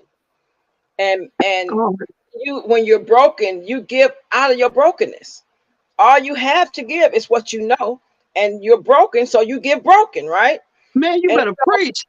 And so then when my sisters and I started growing up, we said, well, we didn't get this and this didn't happen. My mom, and I shouldn't tell her story, but she, her mother, she was raised by her grandparents, not by my grandmother, until she was higher up in age. And so that spirit of rejection was on my mom. And then my father was absent. my sisters and I talked about that, and the no love, the no hugging, and the things that we missed, Wow. that we saw other people getting, like, you know, families with 2-parent homes. My mom was a nurse, so she worked 2 jobs and sometimes 3 jobs to make ends meet for us. And she did what the best she could out of what she knew. But again, she did it out of her brokenness because she was lacking something. So now here I am lacking, and I'm raising my children, and I see things, and I say, well, me and my sisters talking, we say, well, we're gonna hug our kids more, we're gonna kiss our kids more, and so I think at some point someone has to make a decision in that family. Yes. That things have to change, that something is abnormal. Somebody has to recognize it. But as long as you're in it, how do you recognize it if that's all you see? Yeah. And the thing about that too is it's perpetuated by the fact that, like I said, and I usually say this during the show at some point, I don't have no secrets. The secret that I kept of my molestation and who did it to me, and the rape and who did it to me, was the last secret I would ever keep. When I turned 47, I was determined. I'm done with secrets. And that's why I tell people, you want to talk about my business, go ahead. Because whatever you say, I've been told before. And if it hasn't been told, it's a lie. I refuse to keep secrets. And the fact that this person is still in my family, still doing whatever, is the guilt that I have to carry. You feel me? Because I should have told. And my guilt and my burden is, I know it was done to others because it was never checked, because I never told. And so I believe that's what happened with my mom, is that things happen and it's never checked. You just know that you can't go into Uncle Billy's room. You just know you don't go to the bathroom by yourself at Granny house. You know, don't leave your pocketbook right there. No, tell me, listen. When I go to my people's house, I don't play them kind of games. You hear me? I'm gonna leave my stuff and do what I want to do. And if you touch it, then you can't. Then you have the consequences. Because I'll take this ink pen. Oh, sorry. What you said is key, though. I had a flashback. I'm sorry. What we are raised up, taught what happens in this family stays in this family. Yes. And because it stays in the family, is why the family continues to be traumatized, and dysfunctional. Generation after generation, and I have seen family where it gets so bad that it starts permeating not just the family but outside of the family. Yeah.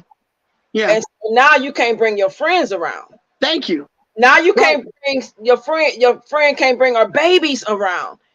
So Lord have mercy. It has to be addressed, but somebody has to be the one. You know, I've been talking. I think I mentioned this last night.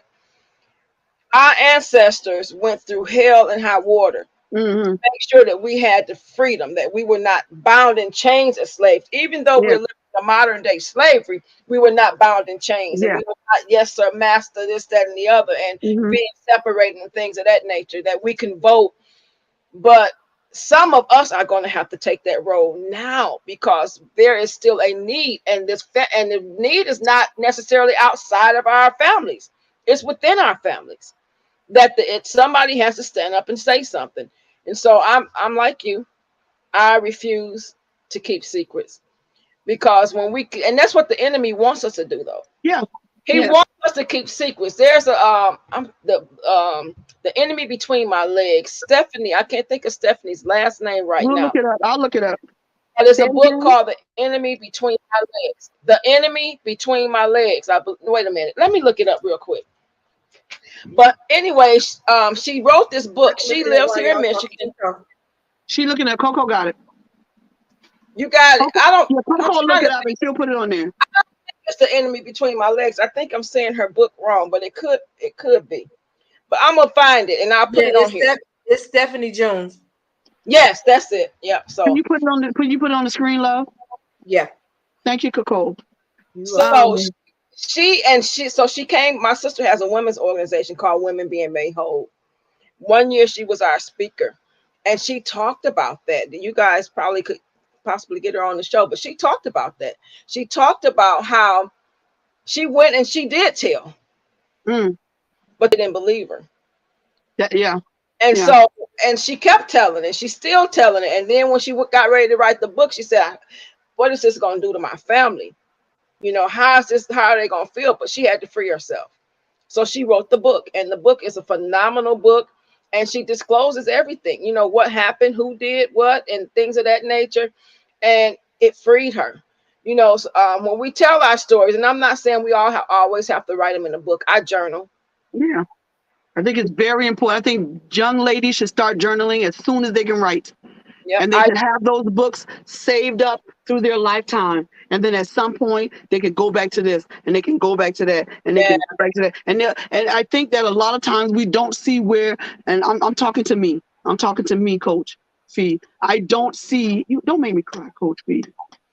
I want one show where I do not cry. It's okay, though. That's a release. I don't see the progress or growth in my life the way other people see it, because I stop chronicling when I get in a space where it's dark for me. And that is the worst. And I understand it's the worst thing I can do, but I'm so involved in that dark space. Right now we're talking about accountability.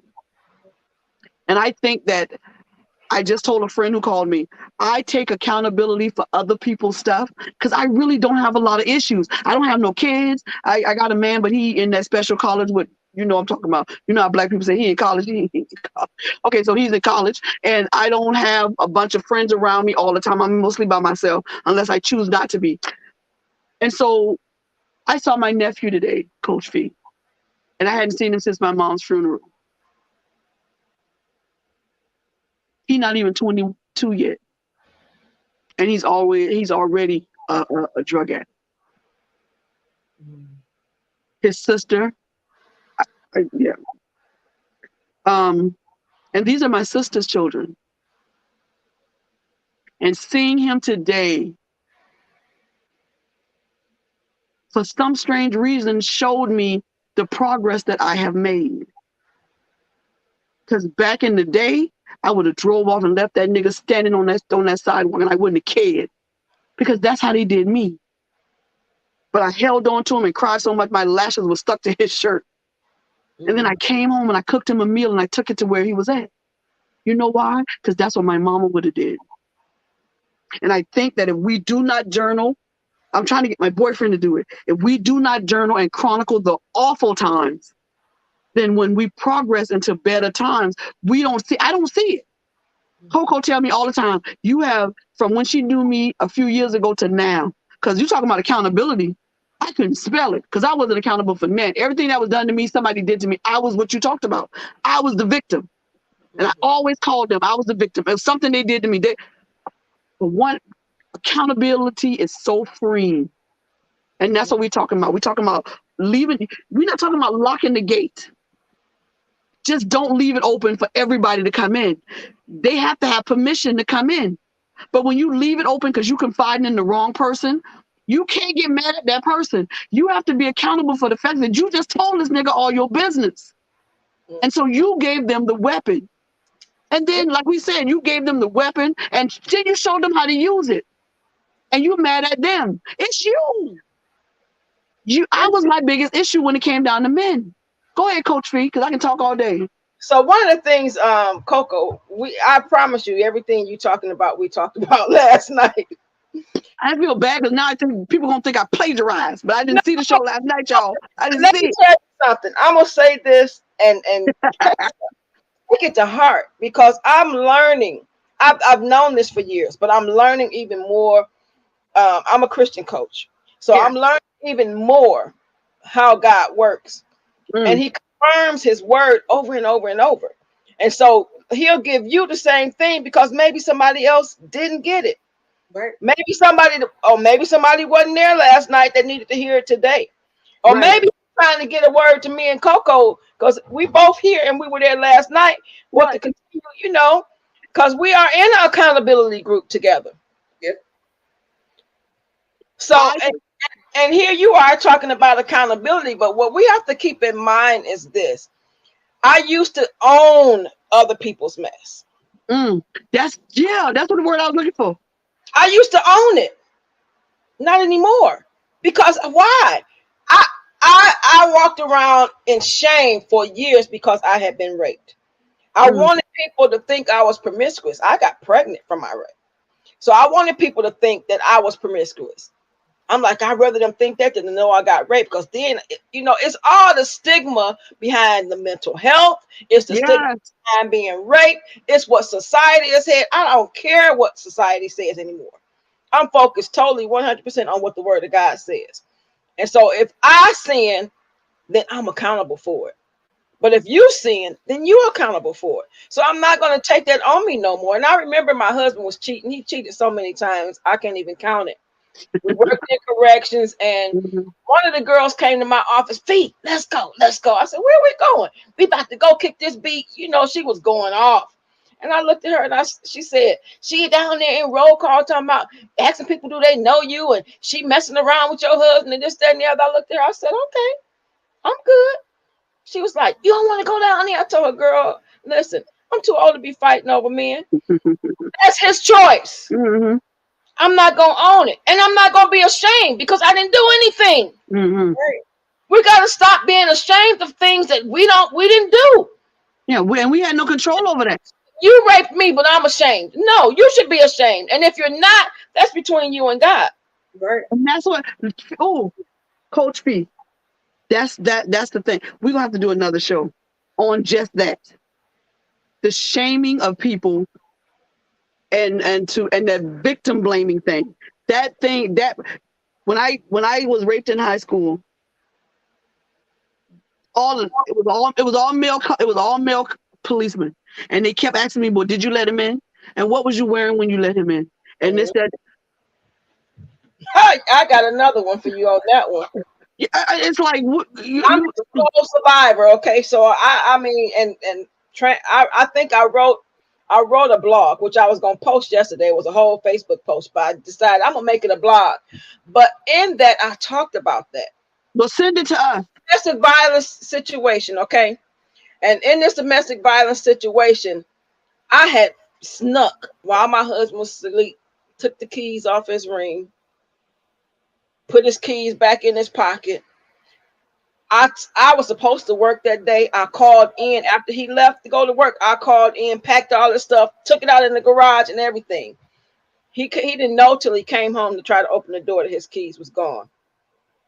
So I didn't let him in. And I called one of the pastors and had the pastor to call him and tell him to leave me. So the pastor, he left, but he stalked me for years. And he came to my job. He came in rooms when I was in rooms with patients. I'm a registered nurse.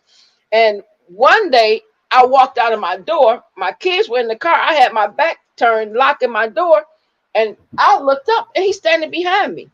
I jump over this thing to get off and try to get to the car. By the time I get to the car with my key, I couldn't get in. So the system is part of the problem. Yeah. All of this, because police was riding down the street and I started screaming, help, help, help. They came back. And guess who they wanted to take to jail? You. Me. Because I wouldn't let them in the house. And that's how the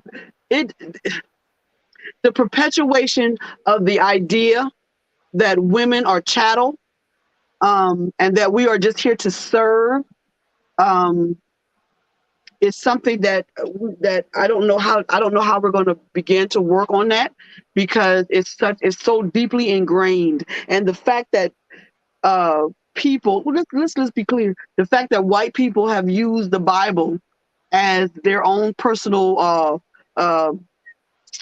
law, and we're not talking about even legislative law. We're just talking about their own kind of moral compass, and twisted up and taken God's word and made it into whatever they wanted to make it into. I don't know how we're going to fix that, but I do know that this lesson of letting the gate open, and leaving it open and allowing the people that can somehow. I used to think I had something written across my forehead or a radar that niggas could look at, and then they could see how weak I was. And that, no, seriously, because I kept picking the same Negro. Oh, get it. But see, half of the issue is this.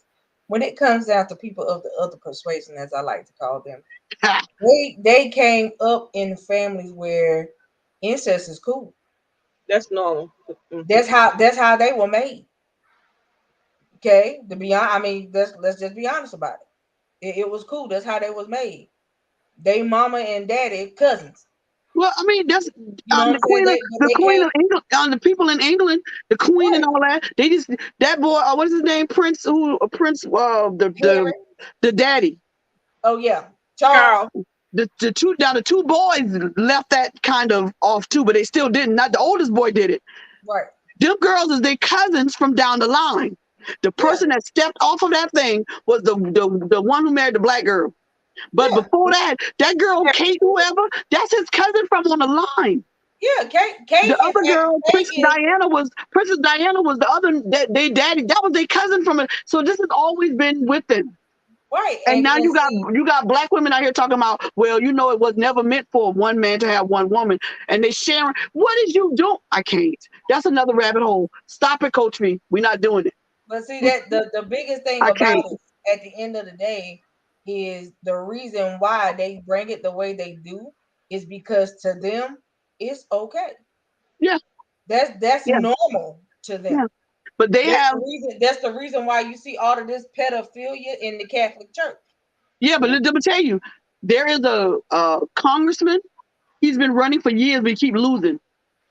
His idea is to make pedophilia part of everyday life. His idea is that his daughter, he should be able to do anything he wants to with her, and that the consensual age, look it up. I'm gonna find his name somewhere. And the consensual age of marriage should be 10, because children know what they want by then. Whether it's male or female, a man should be able to marry whoever he wants to marry, because the man is the head. Where you think he got that from? Right. He took part of the word and then twisted it around to what he wanted.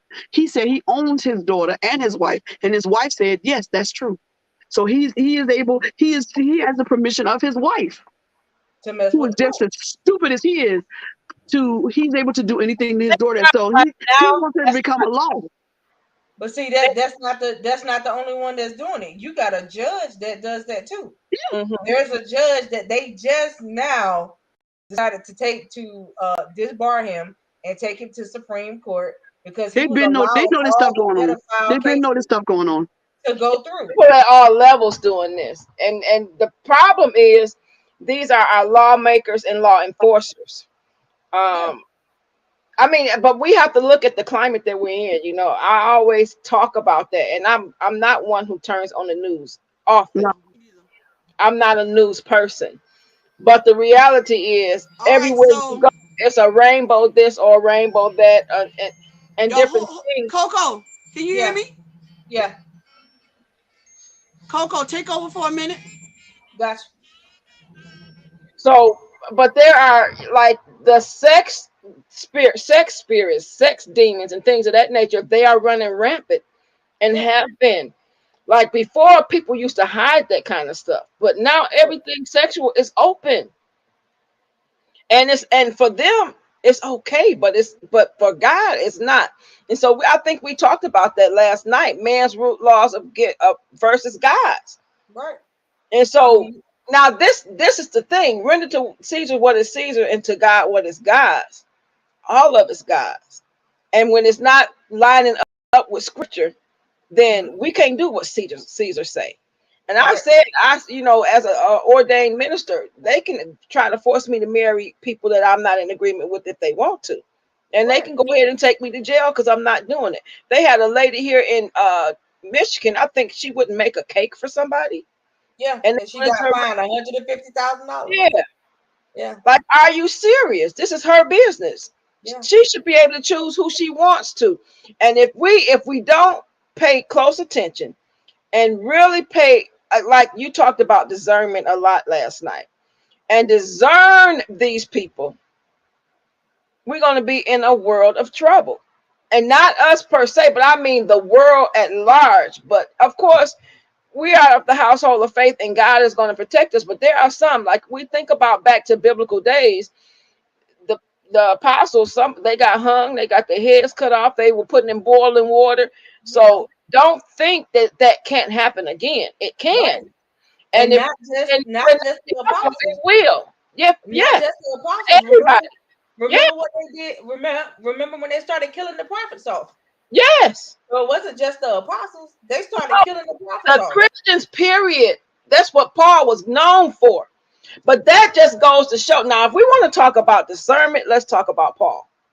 Yeah. Paul knew that scripture backwards and forwards, in and out. But yet the very people that the scripture was talking about and called God's chosen people were the very ones he was killing because he didn't have spiritual discernment. So we can know that word, but if we don't discern what the Spirit is saying, we're in trouble. I wrote a paper on Paul. I'm like, Paul, come on. And you had to have a Damascus Road experience to realize you had to have your whole name changed, baby. Come on, you had to go through a whirlwind. I mean, the biggest thing for me is now when you look at what's happening, like I said, like we talked about last night, Revelation is playing itself out. At the end of the day, if you look at the 175 people that they caught that was trafficking people in the state of Florida, all of them were ex-cops, FBI agents. I mean, people that's supposed to be protecting people, but they were all a part of this big trafficking ring. That's what I said. How do you think they get away with any of it? How do you think the drugs? We couldn't bring drugs and stuff that is coming into our communities. We couldn't bring that kind of drug in the system unless some of them was helping. Right. They initiate all of this stuff, and so we have to be really cognizant. I mean, what are we doing? Right. At some point, like discernment, there's some stuff. I mean, I know common sense is not common to everybody, but come on now. I posted. I think I was able to share it. If I wasn't, I will share it tonight. Where somebody sent it to me in my WhatsApp, where Pfizer made a comment. The guy that's over Pfizer made a comment and said, yeah, by the year 2025, we had planned to wipe out 55% of the population anyway. And he just said it like it was nothing. Now he said we. So now when you sit back and you're telling people that COVID was released deliberately. I believe Monkeypox has been released deliberately. All of these diseases just didn't by happenstance come out. They were released deliberately. Absolutely. To wipe out a certain amount of the population. Absolutely. Population control. Right. And this is what's happening. So at the end of the day, if you're not understanding and you're not hip to, and you don't read and you don't research, because you can go back and you can research how when this stuff originally came out, how often they released it. They released a new disease every so many years. So many decades ago by, everything cool. Then you got a decade that pop up, it kill a whole bunch of people, and you trying to figure out why. It didn't just pop up. TV. But you know something else too? I think it got out of control this time.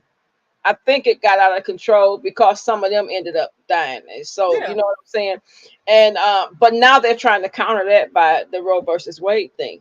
Right. They want to kill off some of us, but they still need people to come back later. And you know what? It's just think about it like this.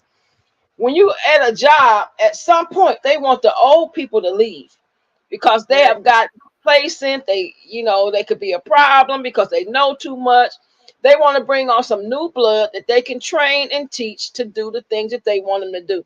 That's what this is all about.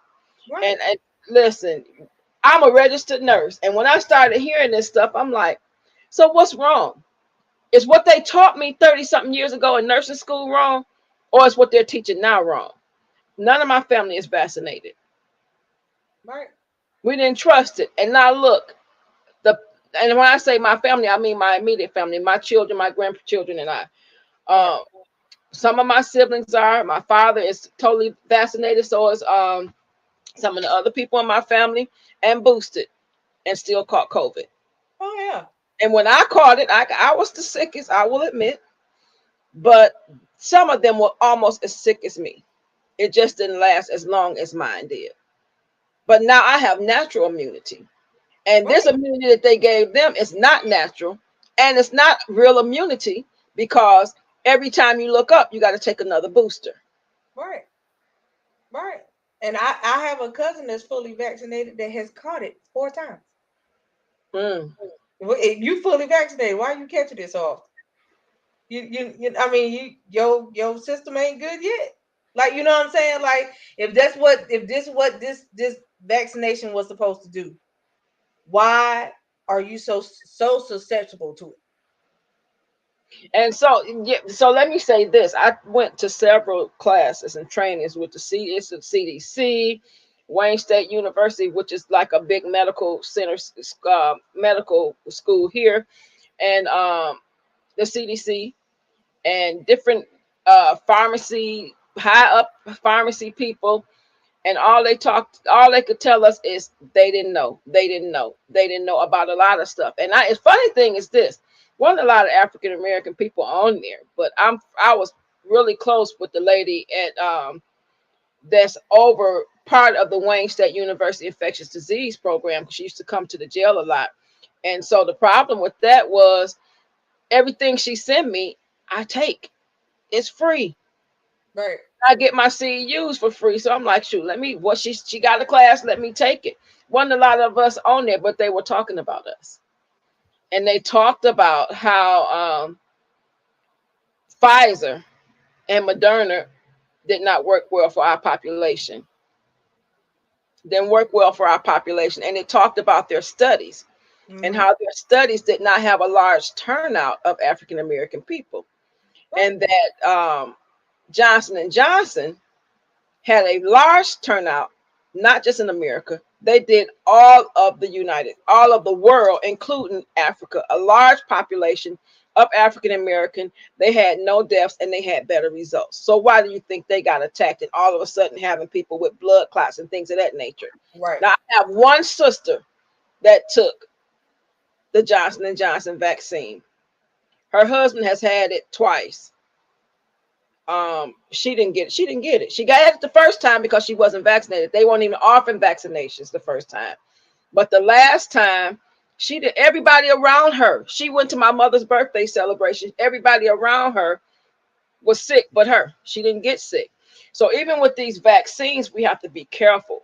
And if Pfizer said that, I totally believe that that's what they did. I hear a whole lot more things on Clubhouse.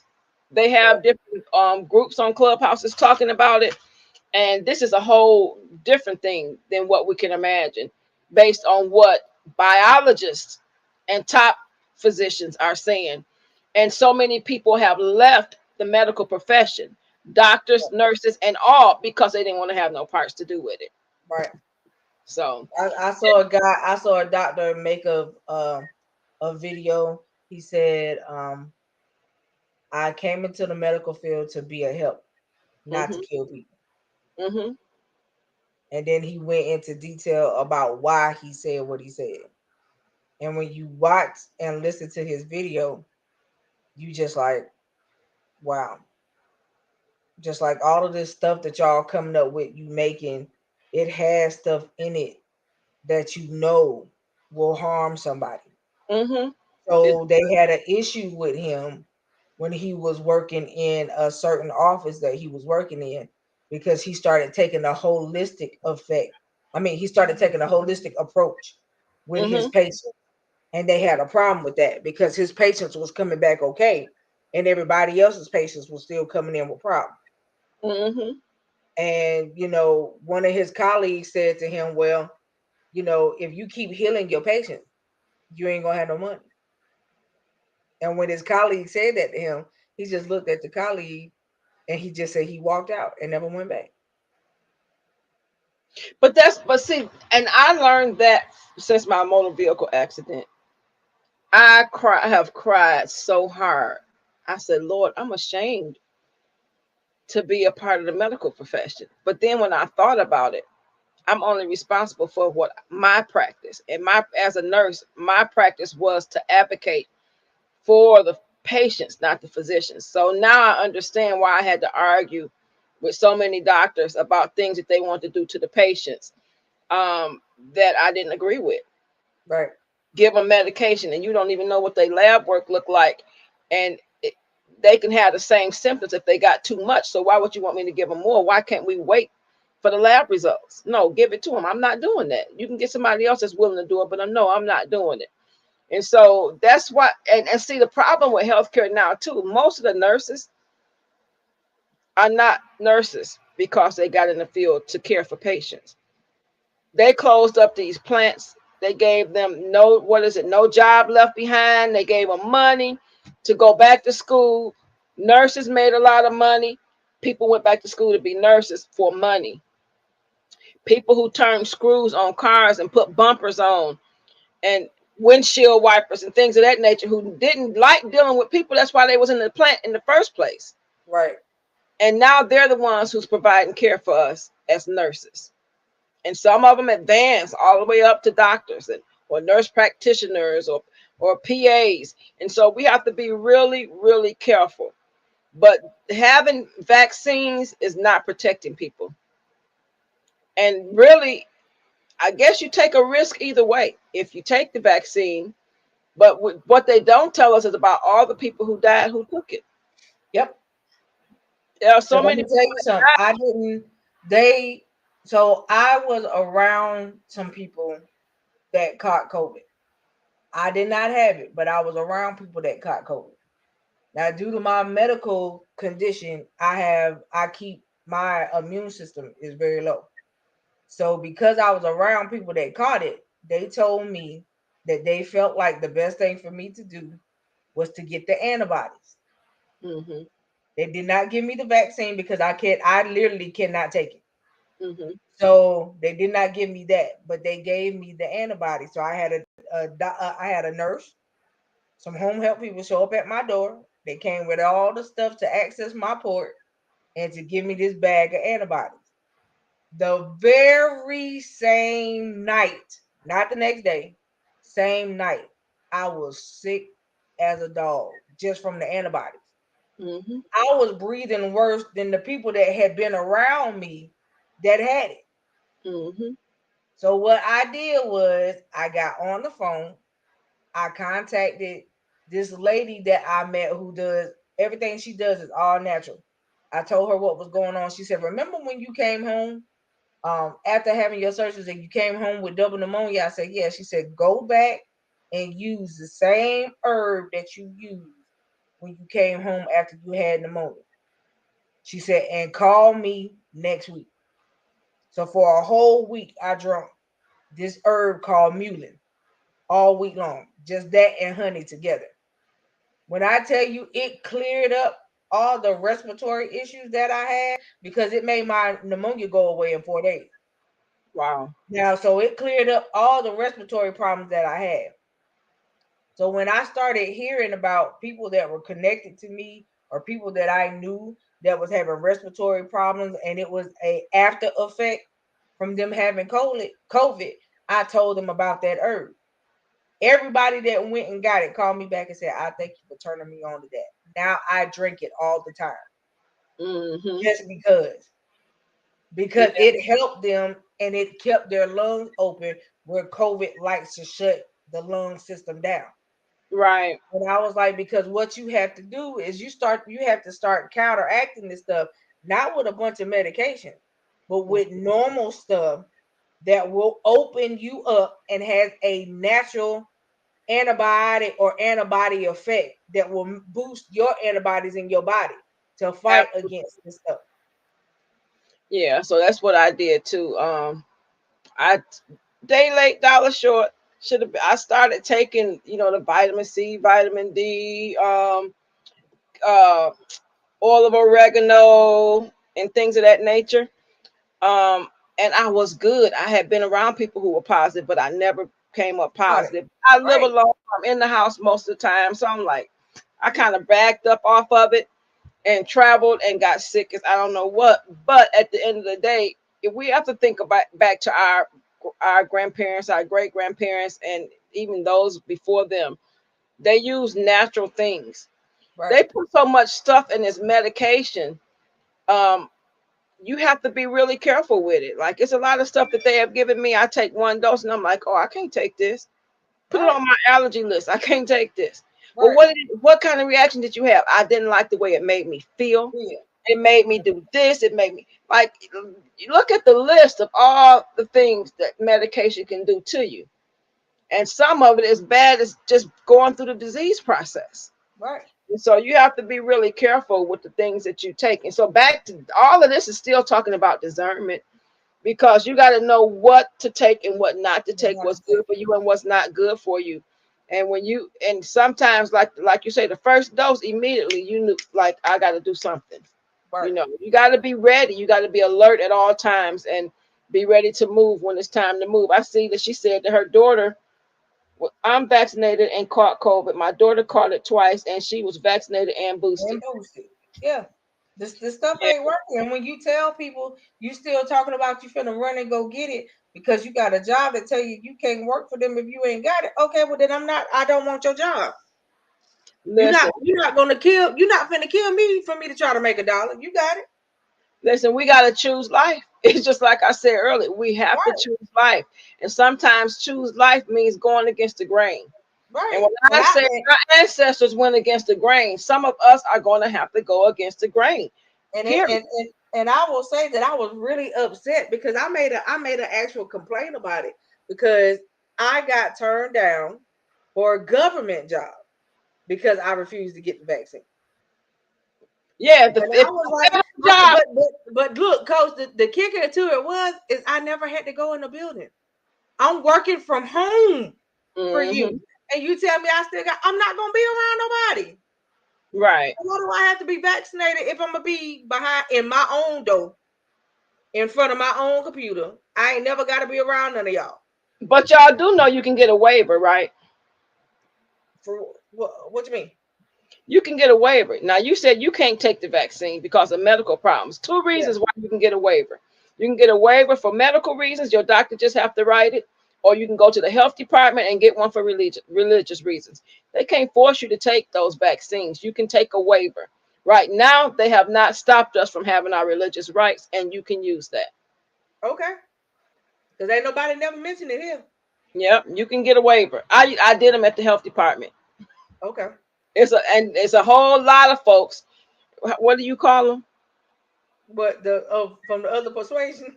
It's a whole lot of folks from the other persuasion whose kids have never been vaccinated. They sign waivers. Right. So if I could do that, that's wonderful for me. Get a waiver. Get a waiver. I had the same problem. The feds offered me 2 jobs. The second one, they ended up going with somebody else because they couldn't get my paperwork done. But I sent you the paperwork and I said I need a waiver. So what's the holdup? Right.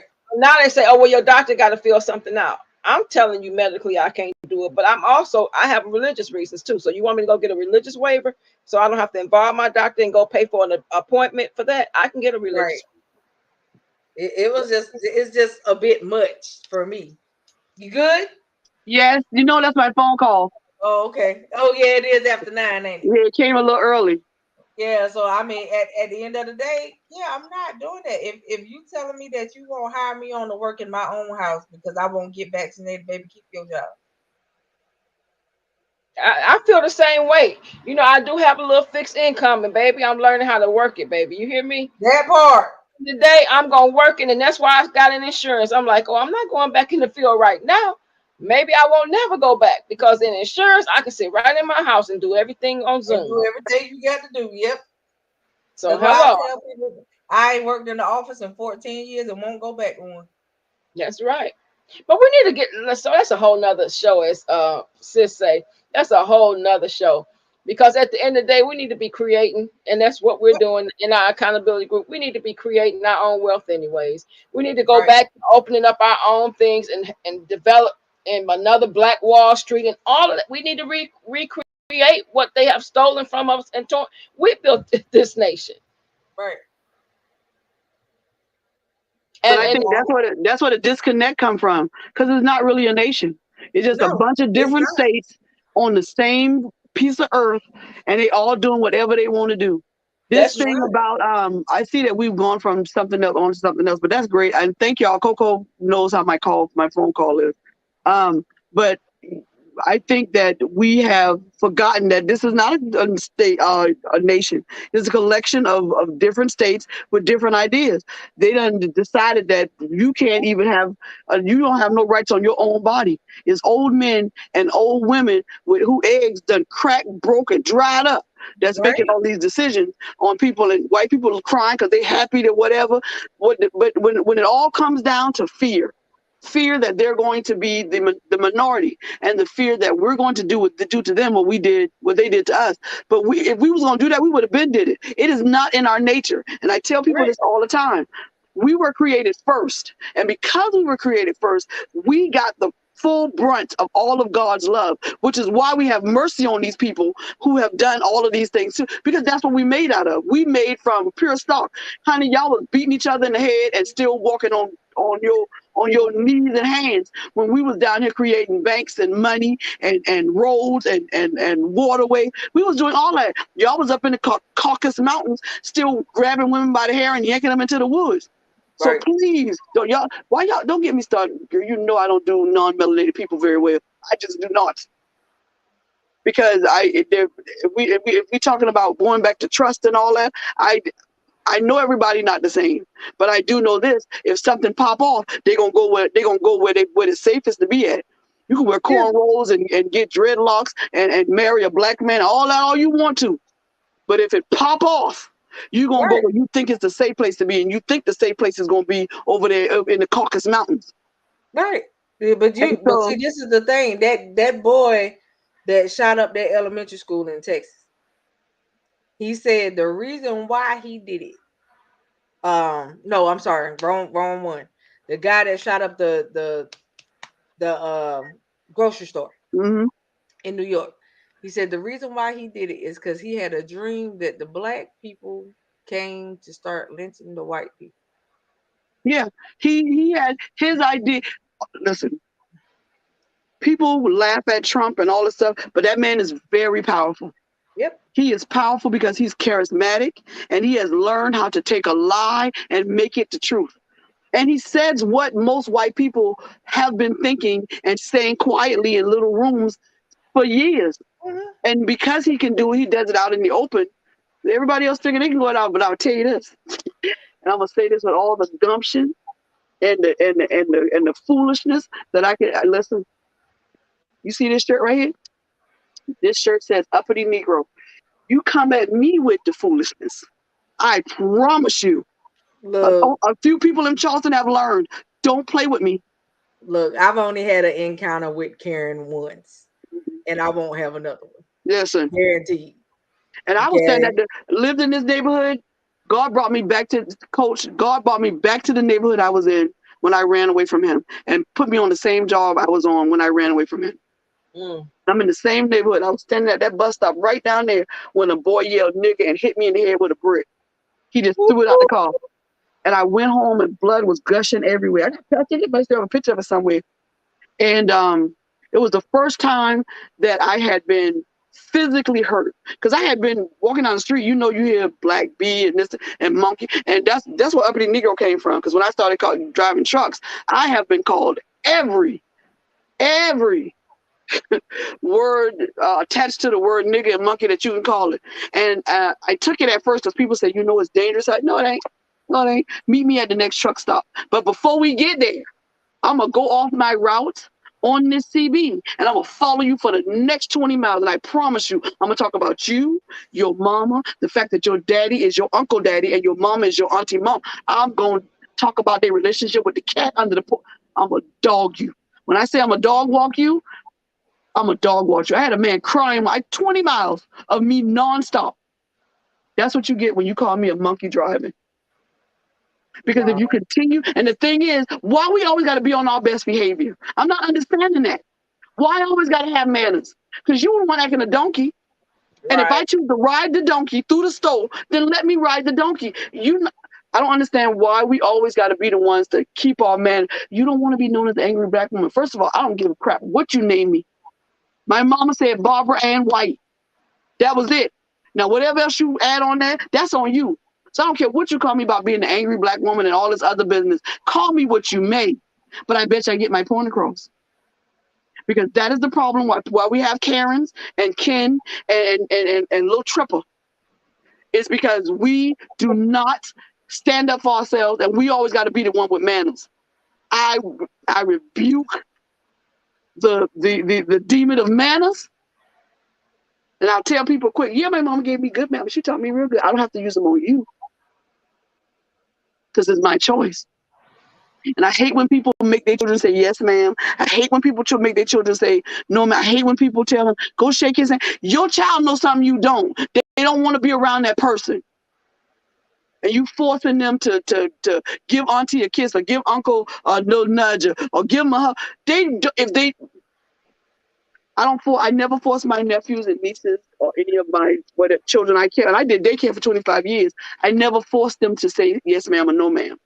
But eventually they said yes, ma'am, and no, ma'am. You know why? Because of respect. I earned their respect. Respect is earned. It's different with your own children because that is a given. But when these are not your children, you have to earn respect from people that are outside of your little circle of family. And I earned those children respect. And I earned their parents respect. But to force a child to say yes, ma'am, and no, ma'am, and all that other stuff, listen, that ain't manners. This is you forcing them to do something they don't want to do. Because like I said, I have seen a nigga rob somebody, and the whole time he was yes, ma'am, no, ma'am, yes, ma'am, and took all that lady's stuff.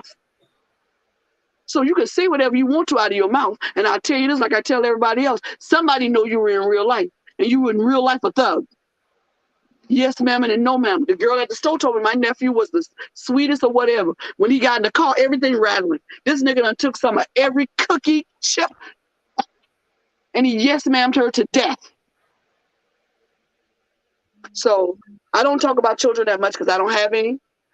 And people who have children have a tendency to get kind of uptight when you talk about children and you don't have any, because obviously you don't know anything about raising children. And so I try to stay away from that subject. But I'll say this, like I said earlier in the show, they not your friend.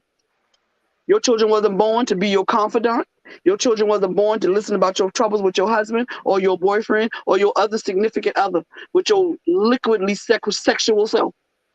Your children were born as a gift to carry on whatever God created.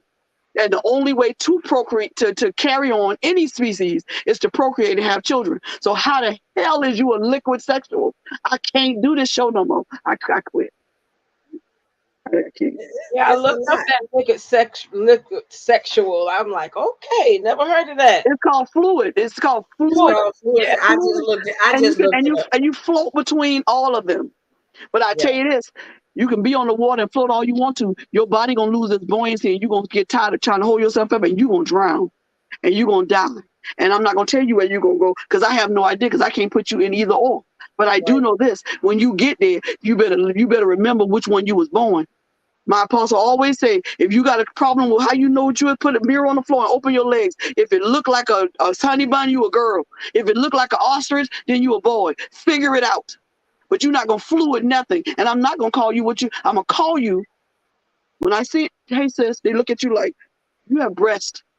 They're taped down, but you just, I don't even understand how they do this when they have a period. I can't. Just forget. That's another show. I promise we're going to have that show. I can't do it right now. But what we talking about, accountability. And, so we're talking about what you talked about, who left the gate open. We're just talking about different areas. That's all. Yeah. And so we just got done talking about COVID, because that's a whole nother thing where you got to be accountable, and you got to still have discernment to know what to do in this season. Yes, Tara. All these tricks and things that they're coming up with, you got to really be close to God and know what to do and what not to do. Yeah, you got to. It's so much misinformation. Say it again, baby. Go ahead. They're playing a lot of tricks with our lives, and it is, to them it's a game, but to us it's our lives. And so it's the game of it. We go back to it. We go back to white fear. We go right back to it. It is the game of, we thought it was going to kill them, and it's killing more of us than them, because we forgot that we done told these white folks we run it.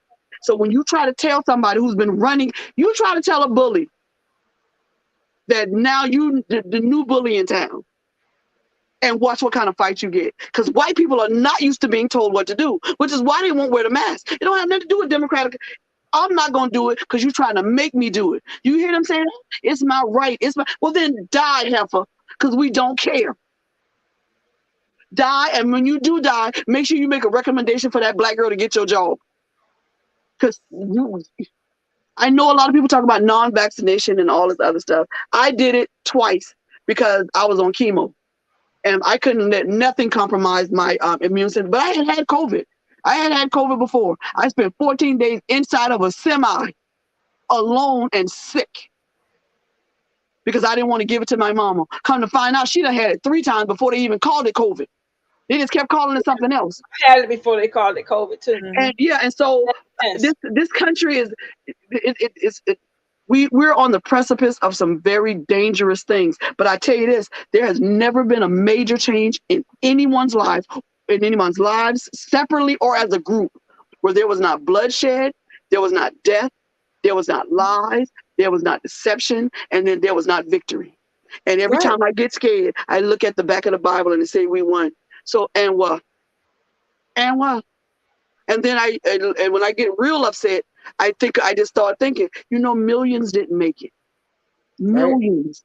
And you was one of the ones who did. And so what you gonna do with it? You gonna get on this platform and talk about what they did on the Real Housewives, the real whatever that thing is, or any other reality show, which I don't watch, or you gonna get on here and you're gonna be transparent enough for somebody to understand that the journey that they're on, they are not alone. Somebody else on that journey. You just don't wake up in the morning, all of a sudden your journey over. Stop telling people there's 5 steps. Yeah, you took 5 steps, but did you tell anybody that you got stuck on number 3 and you've been on number 3 for 4 years? And then you finally went to step 4. Stop telling people that because they feel like where they want to go is not attainable, that is not reachable. Stop it. Yep. And I'm gonna tell you my journey as painful. Sometimes I get off of here, sit in the middle of this bed, and I boo-hoo myself fool because because I'm released from whatever God told me to do. And I said exactly what he said. And you can talk about the cuss words I use. You can say that all you want to. My message got across. I bet you when Peter cut that man's ear off, the message got across, didn't it? Jesus had to tell everybody, oh, y'all come back. Y'all gonna arrest me now. Because don't tell me them niggas ain't run off. Peter cut that. Did he get it? He got his message across. Right. And so my message gets across. I'm working on the cursing because ain't no way nobody gonna invite me to they little things or whatever. If I curse, because some people is just so holy that they ain't no earthly good. And I can't, and you really just can't do nothing with them. But if they're gonna take me to not curse, to get into the avenues that I have to get into, then I will do that. But I will say this. Is it better that you hear me say what I say, or I do it in secret and come out here and pretend that I'm somebody else? No, be you. It takes what I see people cursing. I hear, honey, I done heard some preachers. It takes too much work to pretend. And so, would you rather me publicly be me, or would you rather me just do me and there? And no, I'm just saying, it's just because that's what people won't invite me to their little functions like churches or whatever because of the things that I say. No, I tell people all the time when people come around me physically, I notice them always trying to catch their words. Like before they say it, they be like, and then if they say, they be like, I'm sorry.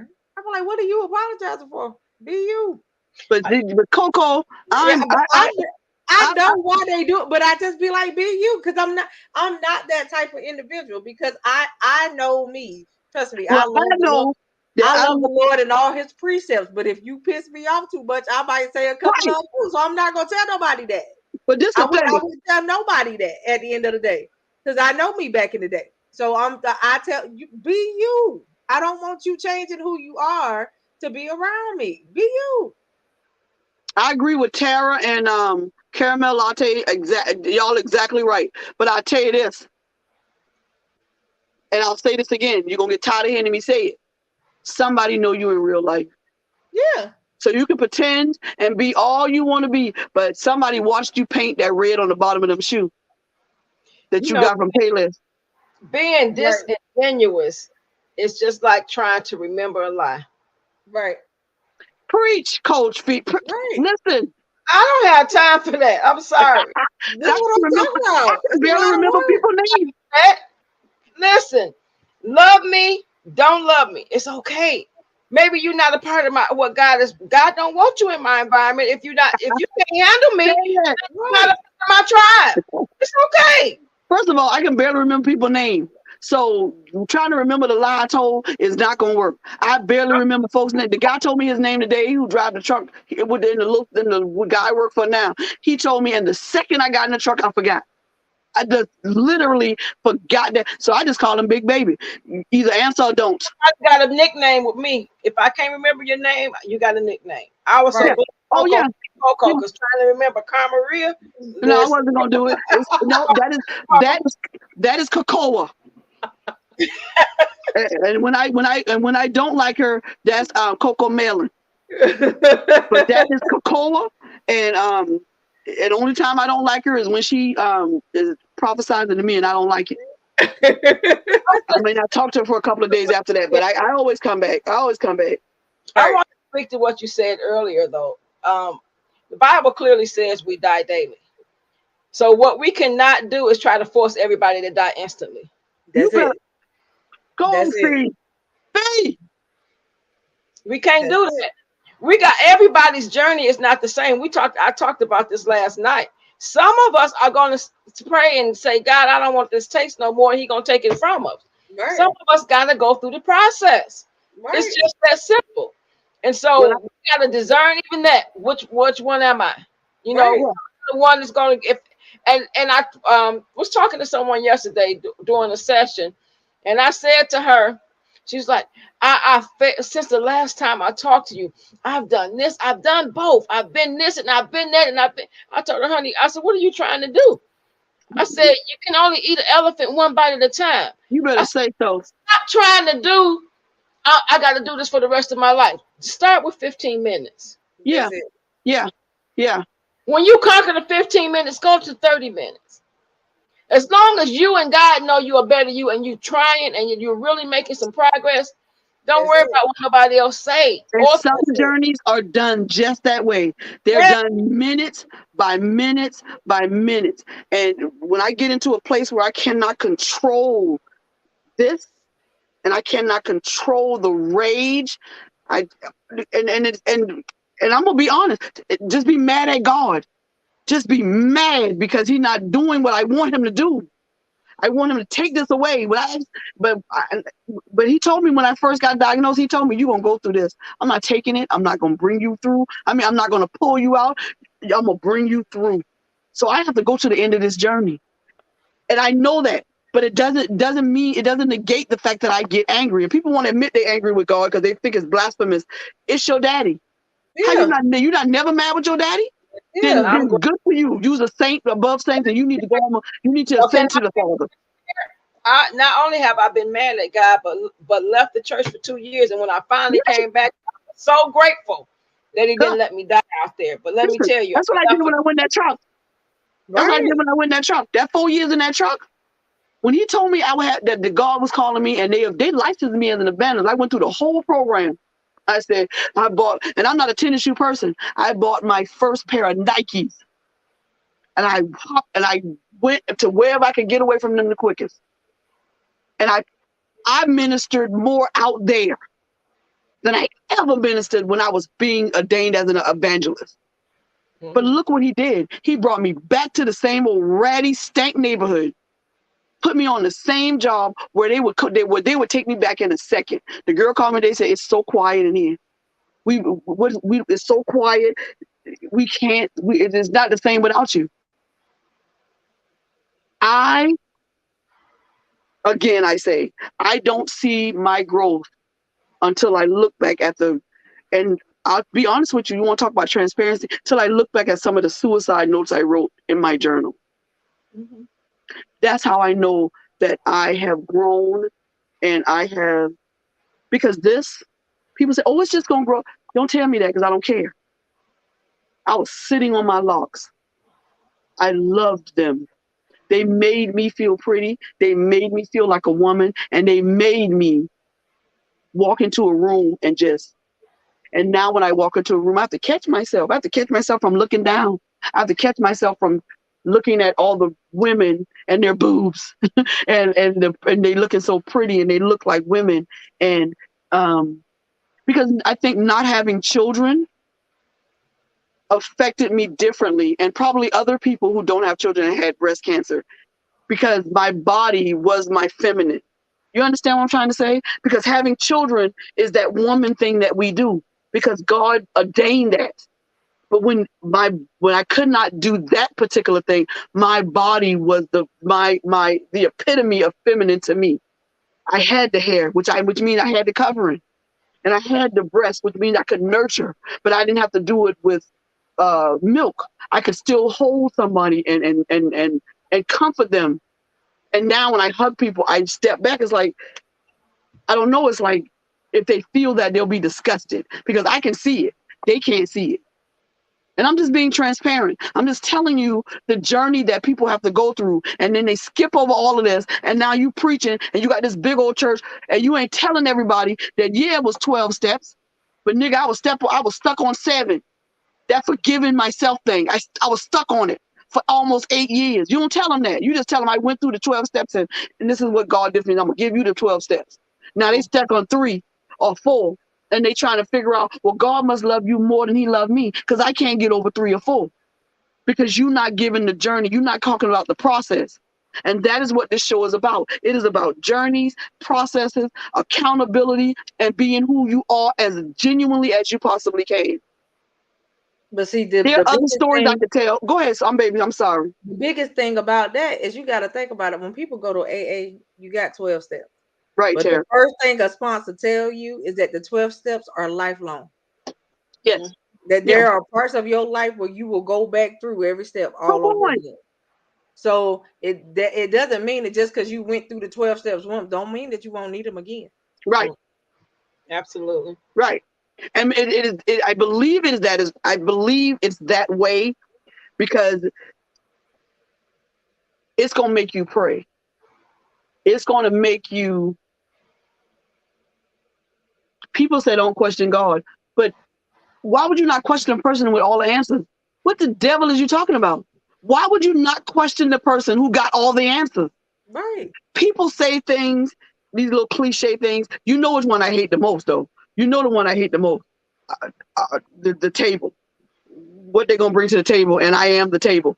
Oh, girl, I don't know who made that up, but I would really love to hit them in their throat. No, feed. First of all, I really want to hit them right there where the Adam's apple. I want to hit them in their throat because you done got people saying stuff because it sounds incredible. Do you know what people do at a table, Coach? But it's stupid though. I mean, that to me, it's a stupid thing to say because first of all, if you say what you bring it to the table and I am the table, but when you look at let's think about the table as being a Thanksgiving feast. But when you walk in and look at the stuff that's on the table, ain't none of it edible, baby. Your table, I don't want. Second of all, nothing on your table do I want because none exactly. Of it but the second thing is this. The other thing is this.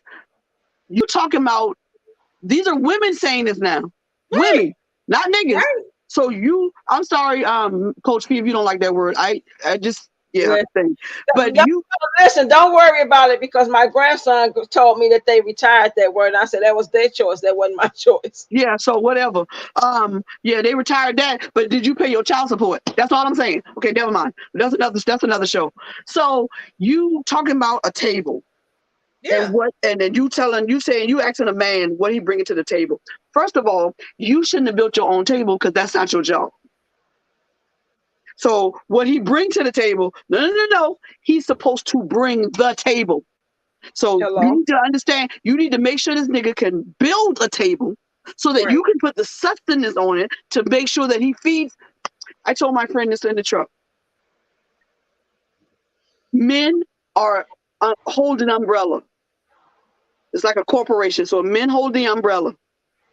Under that umbrella, he makes sure that everything stays dry, no mold grows on it, everything stays the way it is. So that includes the children. He's under that umbrella. So it ain't what he can bring what he can bring to the table. It's his umbrella in the way that it's supposed to be, or did it flip up because the wind blew and it ain't strong enough?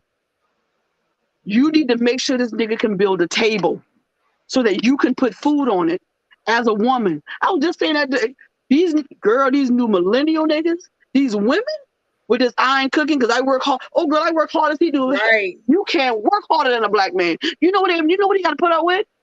Right. He got to put up with women, white people, being associated with every thug known to man because of the way he dressed, because he chooses to dress that way. And lastly, he got to put up with fluidly sexual people. He don't know what the devil he talking to. And you mean to tell me you work harder than he do? No. You need to marry somebody. You need to get to somebody who, this is why I talk about people in the Bible with all this stuff. When them people got married, when they said that man knew her, they wasn't just talking about sex. It was talking about a year or two of just sitting in a room with her family on one side and y'all chit-chatting over there and them making sure y'all don't do nothing, y'all ain't got no business. He knew her. Yeah, He knew everything. He knew about her family. He knew about the craziness. So now you wondering why your child over there licking paint because his uncle licked paint because your boyfriend didn't tell you that his uncle. But he courted her back in the day. That's what they did. And those biblical marriages were set up totally different than marriages set up today. Yes. The ceremony was the end of the marriage. Started long before the ceremony. Yep. Right. Long before the ceremony. And we Lord, that's like, okay, that's another subject. Yeah. Yeah. So at the end of the day, we don't even want to go to marriage counseling now. No. Because we want to do it our way. We don't want to hear no truth. What you mean? Yeah, we don't want to hear the truth. They went through all these stages. If we look in the Bible, they went through all these stages. Yes. The ceremony was a celebration at the end. Right. That's why Joseph said he was going to put Mary away privately. They hadn't had no ceremony yet. Because had they had a ceremony, he would have consummated the marriage. Right. You see what I'm saying? So that's the reason why he said, I'm just going to put it, because she was already considered his wife. Yeah, because they had the promises. The promise was made. The money was paid. Yeah. And the dowries was paid. Y'all married. You just got to go through the whole process, which probably included some type of counseling. Yeah, but my thing is this. Let's look. We really can't put it aside, but I'm going to try to. Let's put aside the fact that a lot of those marriages were forced and they didn't want to. Let's put that aside, okay? I know it's hard because it's all interwoven, but let's think about the knowing. Because I'm sure that a lot of those marriages that had been forced, once they got that part with a 1 and 2 year courtship or whatever, they knew each other enough to say whether they love. So let's put that aside for a moment. If we did that now, and these niggas had to pay to marry them, or you don't have these issues. But we have been.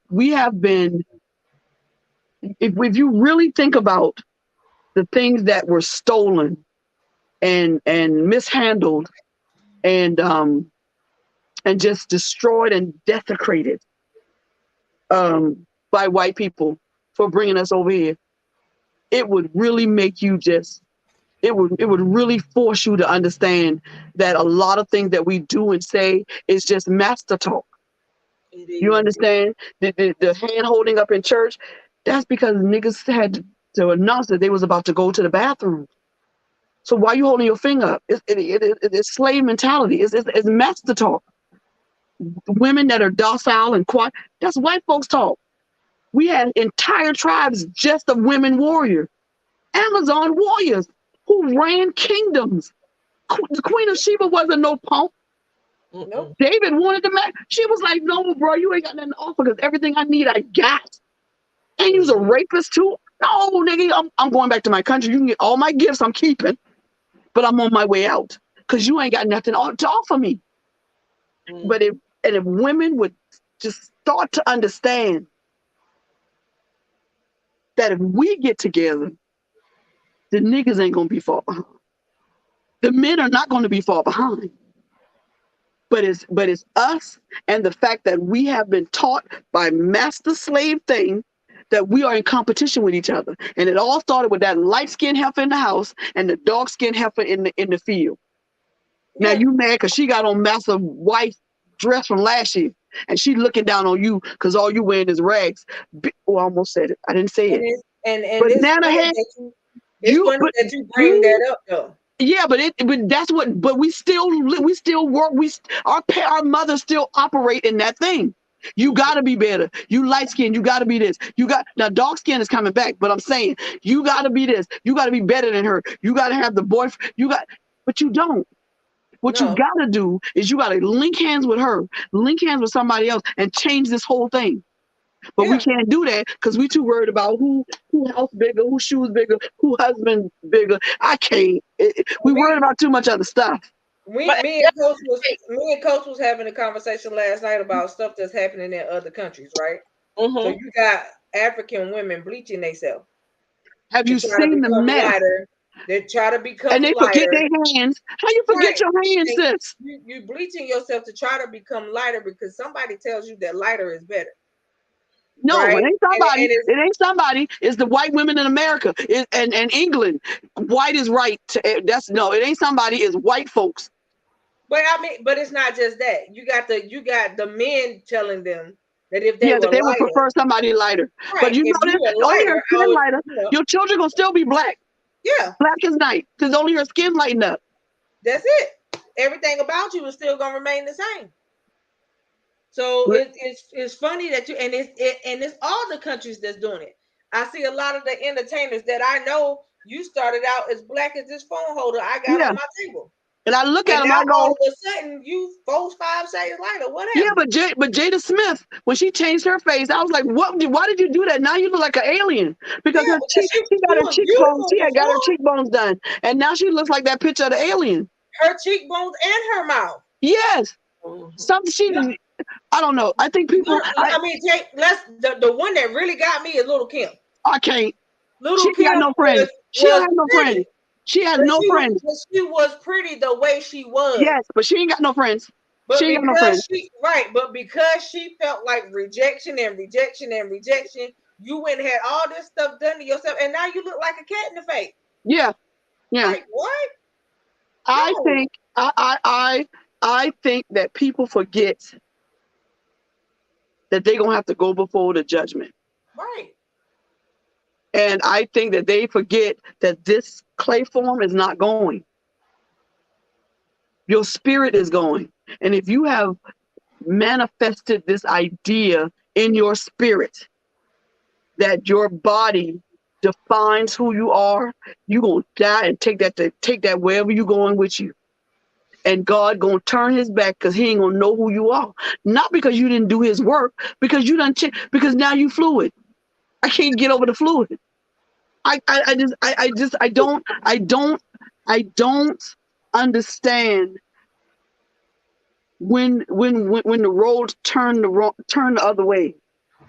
Like I don't understand when it became popular to be openly just openly as a homosexual. I knew my cousin was gay. He was my favorite cousin, but all I knew is he wore eyeliner. He was very discreet. It didn't become popular until Obama. And yeah, that one law he did with the marriage thing, we just disagreed on that. But see, I think now the people that are not straight are worried that because of this Roe and Wade thing being overturned is now going to overturn those. Yeah, but this is the thing. It was built on shaky foundation. The gay community used civil rights laws to get what they wanted. Yeah. And once they got what they wanted, the black people that pushed with them, they threw them to the side because we still white. So they did it with women's suffrage. When it was time to vote, all them black women was with them. And when the governor and the Congress kept saying no, one white lady, I can never remember that lady's name, went to her husband and said, "You gonna let a nigga vote before your white wife?" And that's how women got to vote. But black folks still didn't get to vote for years after that, even though we marched with them. And that's exactly what happened in the gay community. We marched with them. We fought with them. We did all this with them. And more black gays, and whatever they want to call themselves, LBGTQRS, MVP, whatever, are getting killed than white ones. Yeah. And this is the struggle that we've had in this country all this time. We fight for these things. Black Lives Matter and all this other stuff. But when it go wrong, I just told you that at the beginning of the show, they gonna go where they think is safe. Yeah. So you can keep on following these white women with their tears, because their tears have gotten many a good man lynched up. Well, if So you keep on fighting the fight for that you're gonna lose. If you see me hop off, it's because it's almost 10, and the hubby will be calling at 10 o'clock. I know that's right. You know how I go about my phone call. But no, you ain't gotta hop on. This has been long enough. I love y'all. We have to do this again. So we'll be back next Tuesday. I don't know what God gonna give me, and He might continue on with this vein. I don't think I'm ready for the homosexual talk thing yet. I do some more studying. No, because I like to know what I'm talking about when I know I'm gonna make everybody mad. Yeah, so they're gonna come for me, and that's fine. They can come for me. That's fine. But you can bring them pink feathers and them pink tennis shoes over here if you want to, or the strap breast down and all that if you want to. But you're gonna walk back limping. I'm gonna tell you that. You come for me, you better come correct. That's what you better do. And you better know what you're talking about if you come for me, because I'm a dog walk you. That is a warning before destruction. Period. They told me I had cancer. I lost my hair. I lost my mama. I lost a kidney. I lost both of my breasts and most of my friends. Do you think I care? That is the question of the night. Do you actually think that I care? Because I don't. I got a job to do. I didn't do it 4 years ago, and I will accomplish what God set out for me to do. And what you do is wrong biblically, and biologically is wrong, because if you cannot reproduce with your partner, then the species dies. And God said at the very beginning, He said to be fruitful and multiply. He didn't say be fruity and fluid. That is what I said. And I meant what I said, and I'm not taking it back. He did not say be fruity and fluid. So stop it. And yes, He loves you, and He's going to love you when you in hell screaming. I said it, and I'm not taking it back. I might be down there with you, because I don't know. Good folks, what they say, what the Bible say? Like going through a needle through a camel through a needle. So I don't know if I'm going. But I do know this. What is wrong is wrong. And if you wrong biblically and you wrong biologically, come at me. Because you're wrong.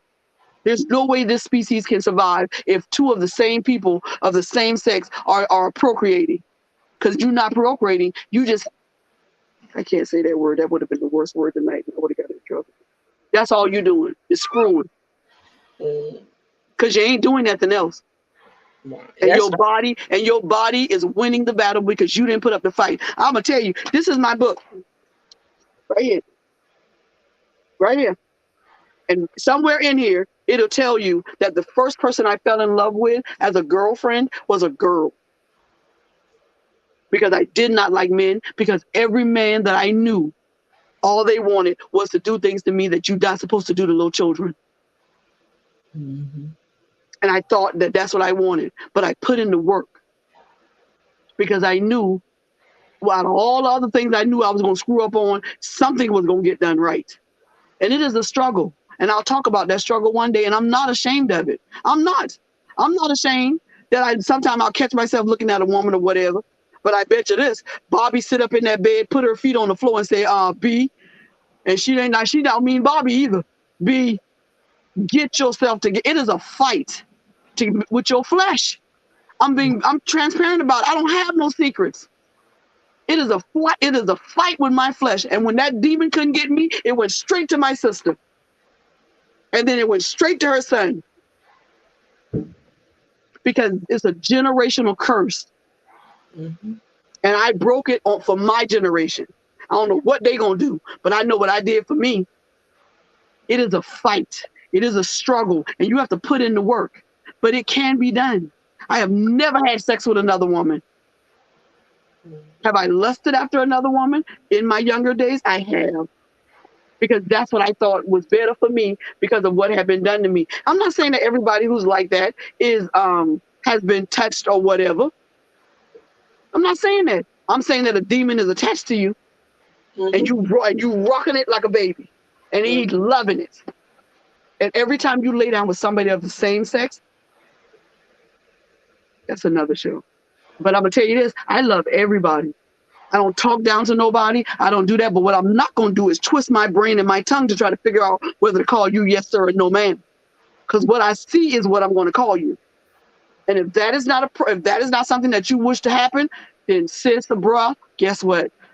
Then don't be around me, because I'm not twisting up my mind and my everything just to accommodate you. Because ain't nobody twisting up their mind or whatever not to call me a black bitch or a nigga or a monkey or a cunt. So because nobody else twisting up what they say about me, and whatever I do, and I say this again, go through my Facebook and search for anything you want to. And I give this disclaimer all the time. You can come for me, ask me questions, because I'm going to answer them with truth and with whatever. You can talk about the niggas I've been with. I ain't got no secrets. I done told everything. And I just now told some things I didn't, but they in the book. And I don't care about who. I care about hurting people's feelings. I do, on purpose. I would never do that on purpose. But if I say something and it stung you, pull it out, pull the prick of it out, heal, take care of the wound, and move on. Because that's how I got where I am. So somebody told me the truth one day. Kakoa, you're not accountable. You blaming it. You always got to be the victim. She didn't say it like that, but she sat me down and one day and looked me dead in my eye on this screen, and she told me my truth. And I tell you, I hated her for that. But I tell you this, now when I need the truth, she is the person I call. When I want to be played with and a feather or whatever to come out the sky, sorry y'all, my phone about to go dead. That's what I do. But I'm going to get off because my phone going dead and I can't find my charger. Oh, here it is. So we do what we do, and I say what I say. And if anybody has a problem with it, then you can come on the show, or we can do it privately. Because some people say, well, you only do that because whatever. I do what I do because I can. I think this light gonna go off. There you go. So it's kind of dark in here. But I just want to close the show. I got 3%. Jesus, I want to close the show like a regular person, but I usually don't close it like a regular person. I don't know why I just go off like that. But I meant what I said, and I said it because I meant it. And if you want to come on the show and debate me, do that. It says, thank everyone for coming. Oh, there you go. She telling me she about to go. Does she tell her that's my cue? The takeover, Uppity Negro Apparel, get you some merch. Yes, get you some merch. This is my shirt, Uppity Negro. I suggest you do not wear this to work if you want to keep your job. Ma is the book. It's on Amazon, and you can also get it as an ebook. It is just if you have ever been molested or raped, or somebody did that, I would suggest you not read the first chapter until you read the rest of the book, and then I would read the first chapter carefully. And when if it gets too much, it's very graphic. I put myself back into a 5-year-old body, and I called Coco because I had a breakdown. I literally thought my mind had broke because I couldn't come out of the 5-year-old. I couldn't bring myself out. I went so far into there, I could smell this man. I could feel the blanket. I went in, and I couldn't get out.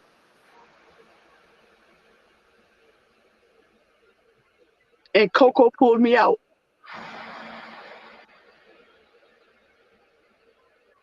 I was so far in. I used to suck these 2 fingers. I had started sucking my finger because I wanted to tell the truth. And Coco pulled me out. And that's what I'm talking about, being accountable and being truthful and being yourself and being real. Because if she was a fake person and just doing this for this thing, I would have called her and I would have been lost. Guard your gates. I love you, sis. Love you more. Guard your gates. Invite who you want in. And if somebody invites somebody to the party and you didn't invite them, you have every right to put them on the outside of that gate and slam it.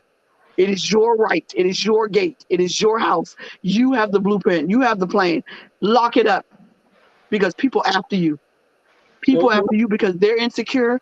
They don't know where they're going to go. So the best thing for them to do is to go after you. Watch who you talk to. Look for those people who all they do is, oh, see, he's such a good listener. Watch out for those people because they listening because they going to dog walk you as soon as you not their friend no more. And some people, I gotta go, y'all. Some people are friends with people because they scared not to be their friend because they know that friend is gonna dog them if they ever not friends no more. So y'all not really friends no more. You just do it because you know that person gonna get. So you enslaved to that person because you have decided that if I don't be their friend no more, they gonna tear me up because I confided in the wrong person. So you're not their friend. You their slave. That's good. I'm trying to add the link to your book. Can you send it to me? Yeah, I can. I'll send it to you. Okay. But I gotta go because I tried to get through the whole show without crying.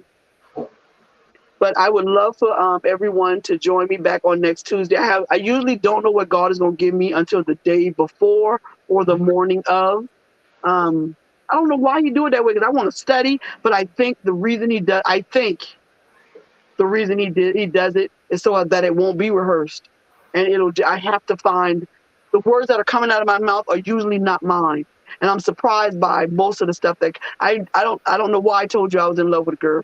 I don't know why that. I don't know where that came from because I don't know, and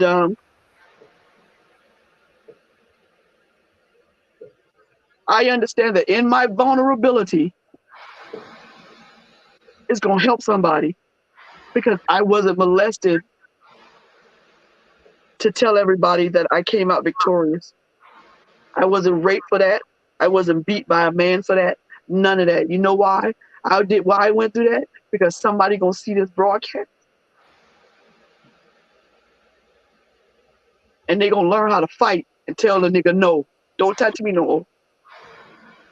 People are being molested and raped all the way up from these little girls to their 20s and 30s because they don't know how to say no. They don't know how to fight. I didn't learn how to fight till I was 48. And I learned how to fight 15 minutes after my last suicide attempt. And that's when I decided I'm not going to have no secrets and I'm going to fight. And I'm going to fight anybody that comes to destroy what God is trying to build in me. So when I tell you and I warn you, that's not me being a badass. That's not that. You know what that is? That's me warning you because I'm one of God's favorites. You may not think so because you see the tape on the curtains and the ugly. That's what you're looking at. But boy, you don't want to get on my daddy bad side. You really don't. And I got a brother named Jesus. He turned over table. You don't want him since you want to be the table. You don't want him to turn over your table. I'm warning you, not because I'm going to come after you. But you know that little secret that you got that you don't want nobody to know? God knows. He know what hurts you more than anything. He know better than me. So I don't warn because of me, because I'm a badass. I don't fight. I don't do nothing gonna mess up my lashes or break my nails. I promise you. But I got a daddy who says I'm his favorite. I'm the apple of his eye. Yes. And I got a brother that died for me and took a beating for me. And you think I'm scared of you? Sis, bruh, bring it. I'll debate you on anything you want to.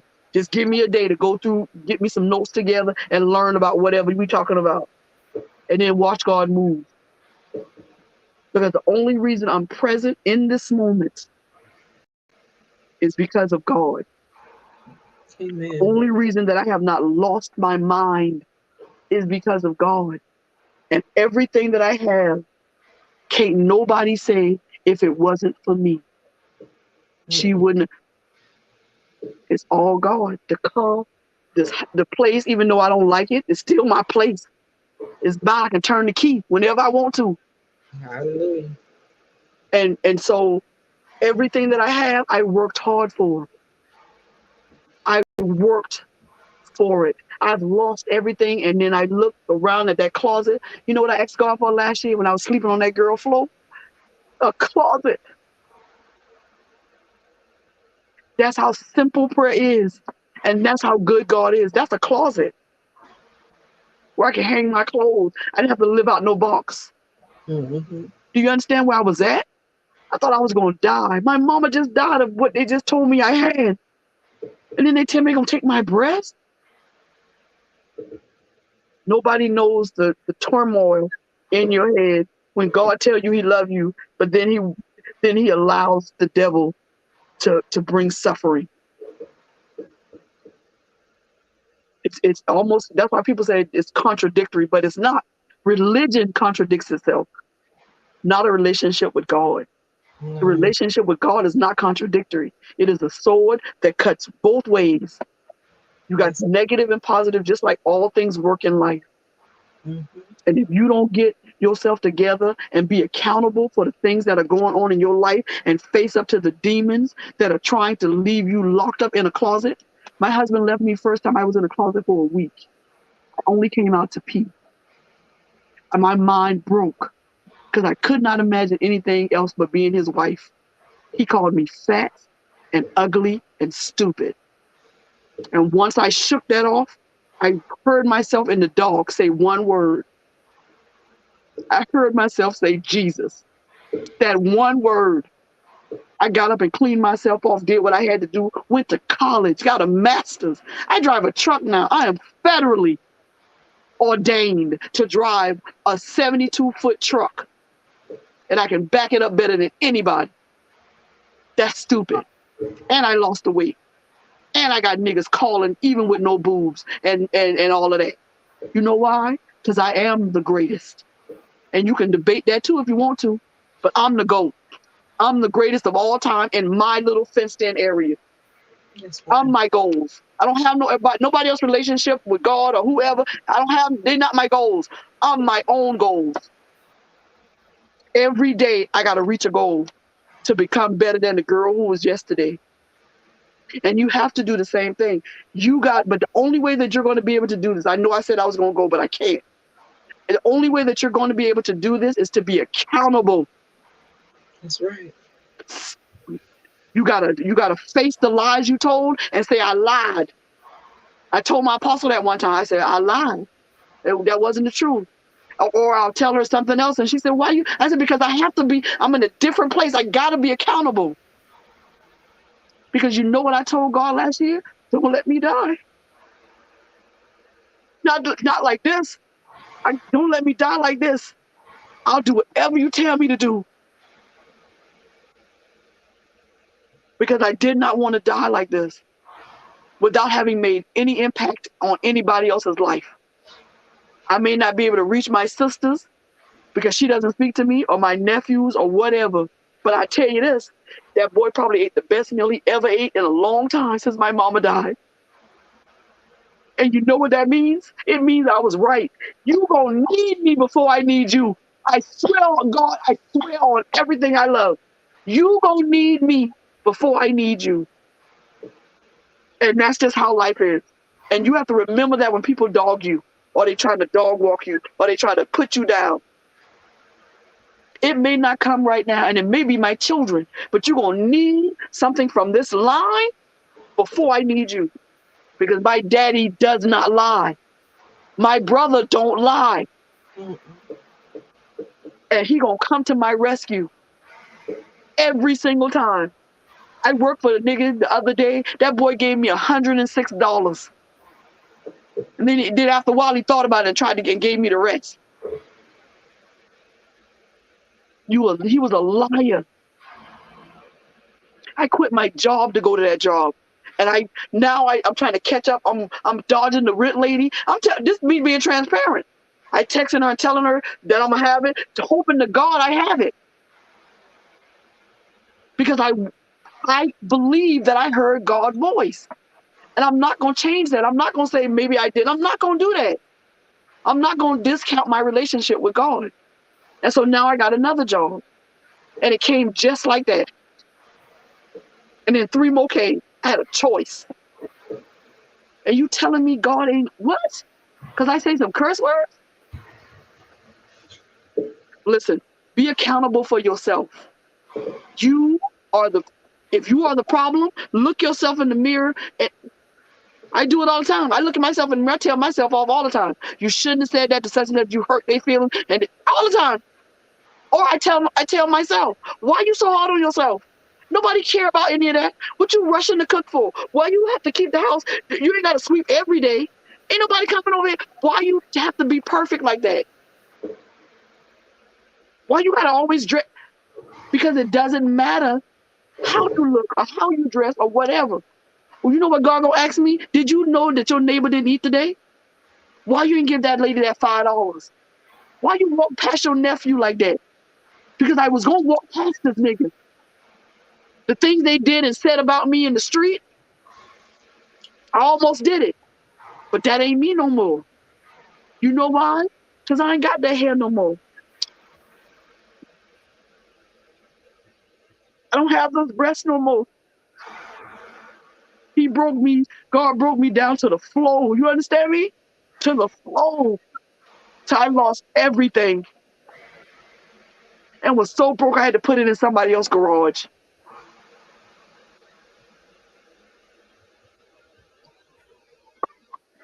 Learn from your lesson so he don't have to do this. So you don't have to go through a Job experience just to prove to God that you're gonna do what he say you're gonna do. Because running doesn't help. You can't run from yourself anyway. Go tell that person you lied. Go tell that person that you did do that. Go tell that person I did tell them that. And then tell them you just won't do it no more. Apologize. If they don't accept your apology, you done did your part. Now move on. I had to forgive that nigga who did those things to me. I don't know where he at. I don't know where, but I did it one day in my truck in the middle of worship. I had to forgive him. I had to let it go because it was killing my life and it was making me choose niggas that wasn't worth nothing.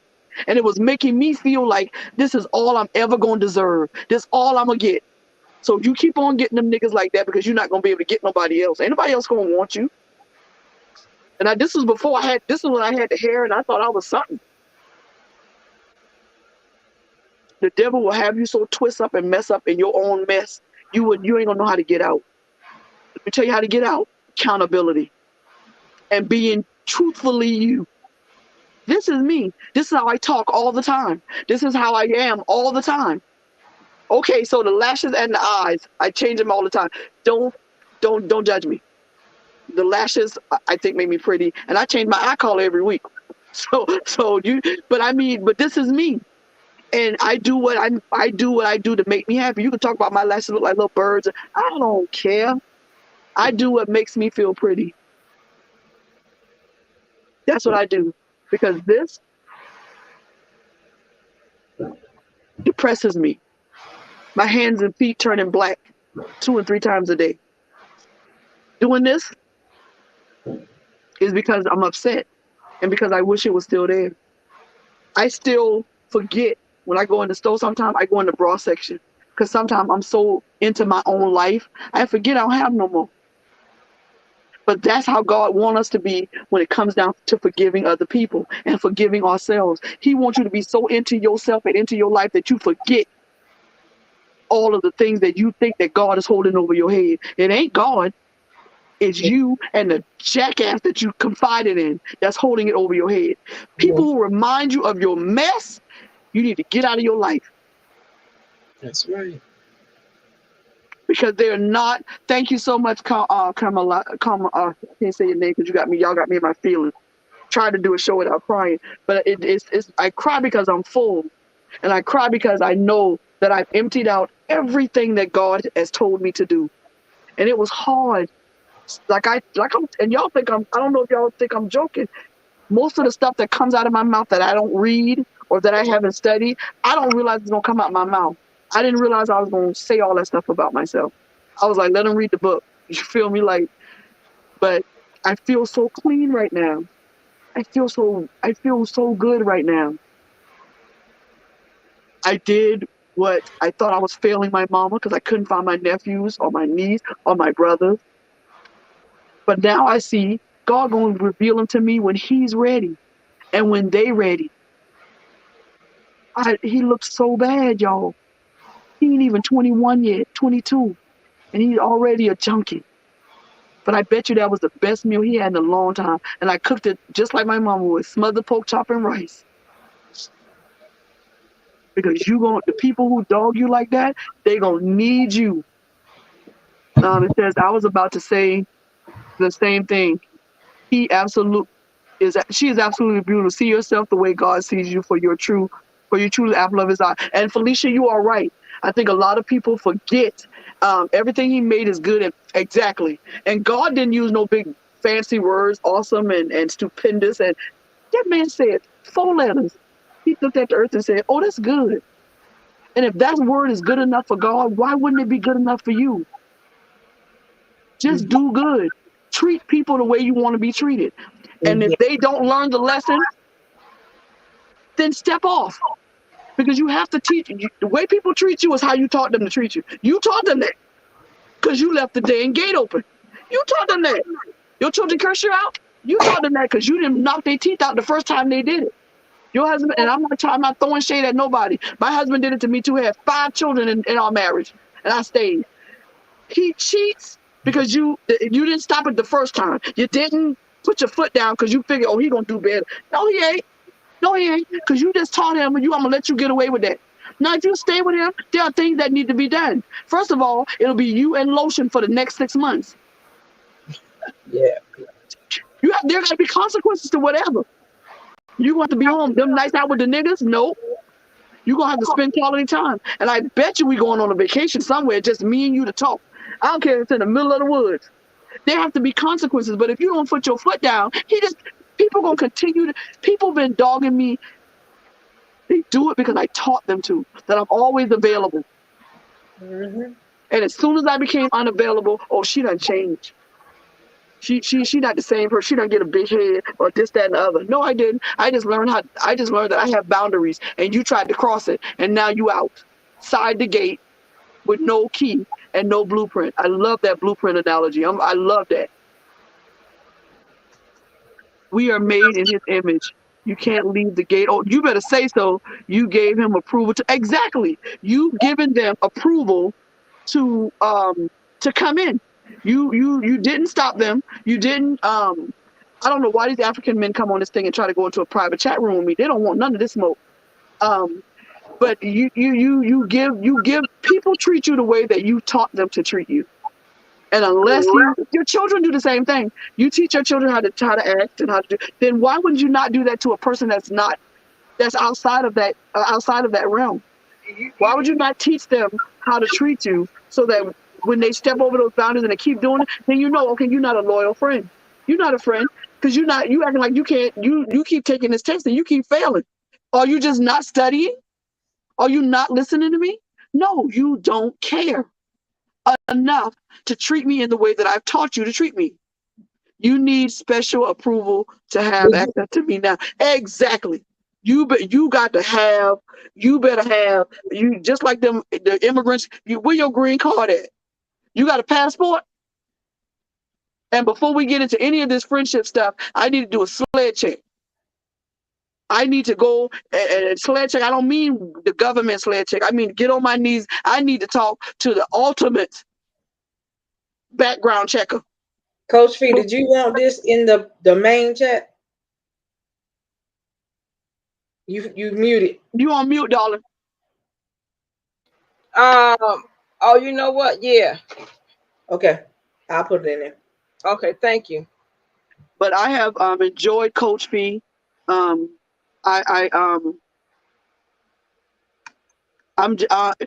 People say I say stuff that people don't talk like that. I talk like that. I don't care. I am honored, and I salute you, Queen, because I am that you would take out the time and validate anything that came out of my mouth, because I still have. I still have insecurities and doubt, and not doubt in God or anything like that. It's just I doubt and have insecurities in my own self. And for you, as a person that does this on a daily basis, to come and lend your expertise and to not tell me, well, you just wrong, that's just whatever, is very validating to me. And I again salute you as the queen you are. And I say to you that whatever that we pray, that whatever thoughts that linger or feelings that linger from whatever trauma that you had, we pray into God that they will all just go away and they will disappear. And that the lives that you are touching are being touched not just by the words you say because you know what to say out of a book, but they are spiritually being touched. And this is the prayer that we're praying for you. I'm praying that your practice grows. I'm praying that children will come and people will bring their entire families, and that you will work, that you will be inside of stadiums of thousands of people, and you will be talking to them and you will be leading them in the right way of how to deal with trauma. And this is a prayer that I have for God for you. And I don't know you, I just met you, but I on everything that I love at this moment, the sisterhood that I feel for you, it has it's just overflowing. And you have touched my life tonight in a way that you cannot understand. And I don't understand. But to hear your story and to see you thriving in what you want to thrive in, millions didn't make it.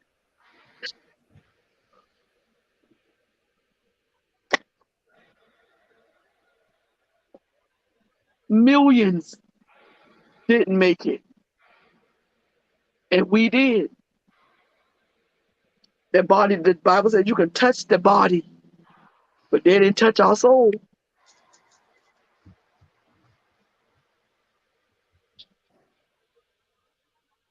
Girl, you's a wonder.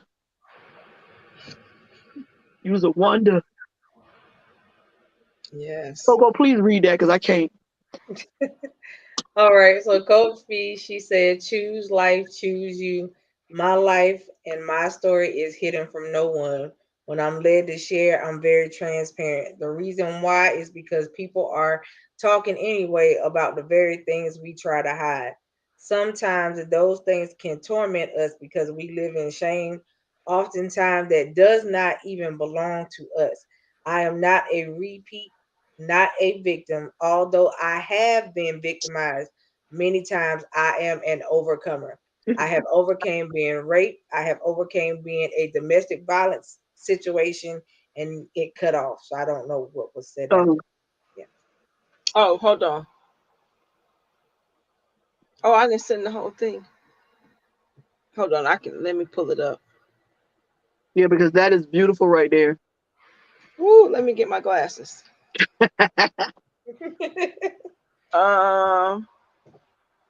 Which paragraph was that, Coco? She stopped the last one. She stopped that situation and says your domestic violence situation. Yeah. And then it stops. Oh wow, I'm sorry. No, go ahead and read the rest. Okay, I don't know. I'm gonna just start here. It says, because although they wanted me to feel like I was not worthy and that I didn't deserve to be treated better or to be loved, I knew that they were all lies.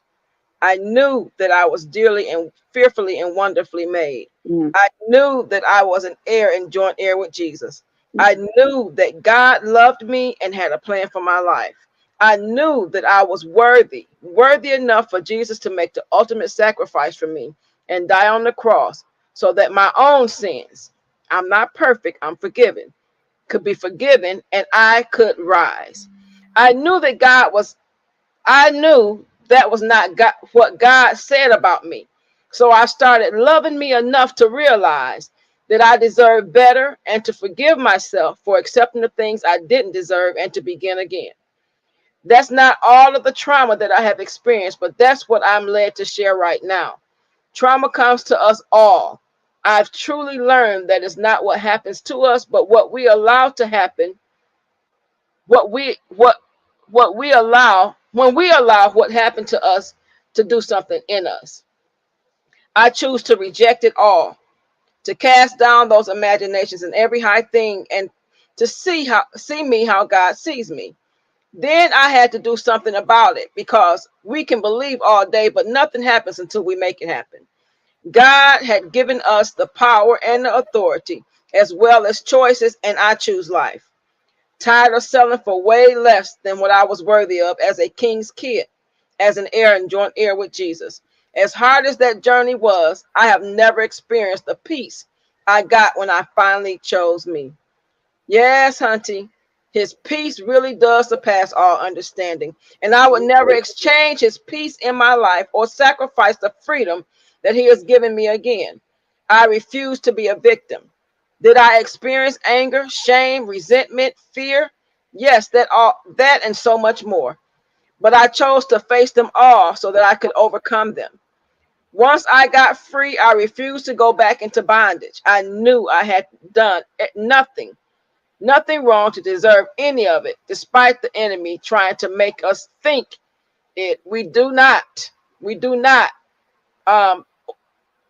didn't do this or that. We didn't do this or that. That never happened. That's not our truth, because we don't own that.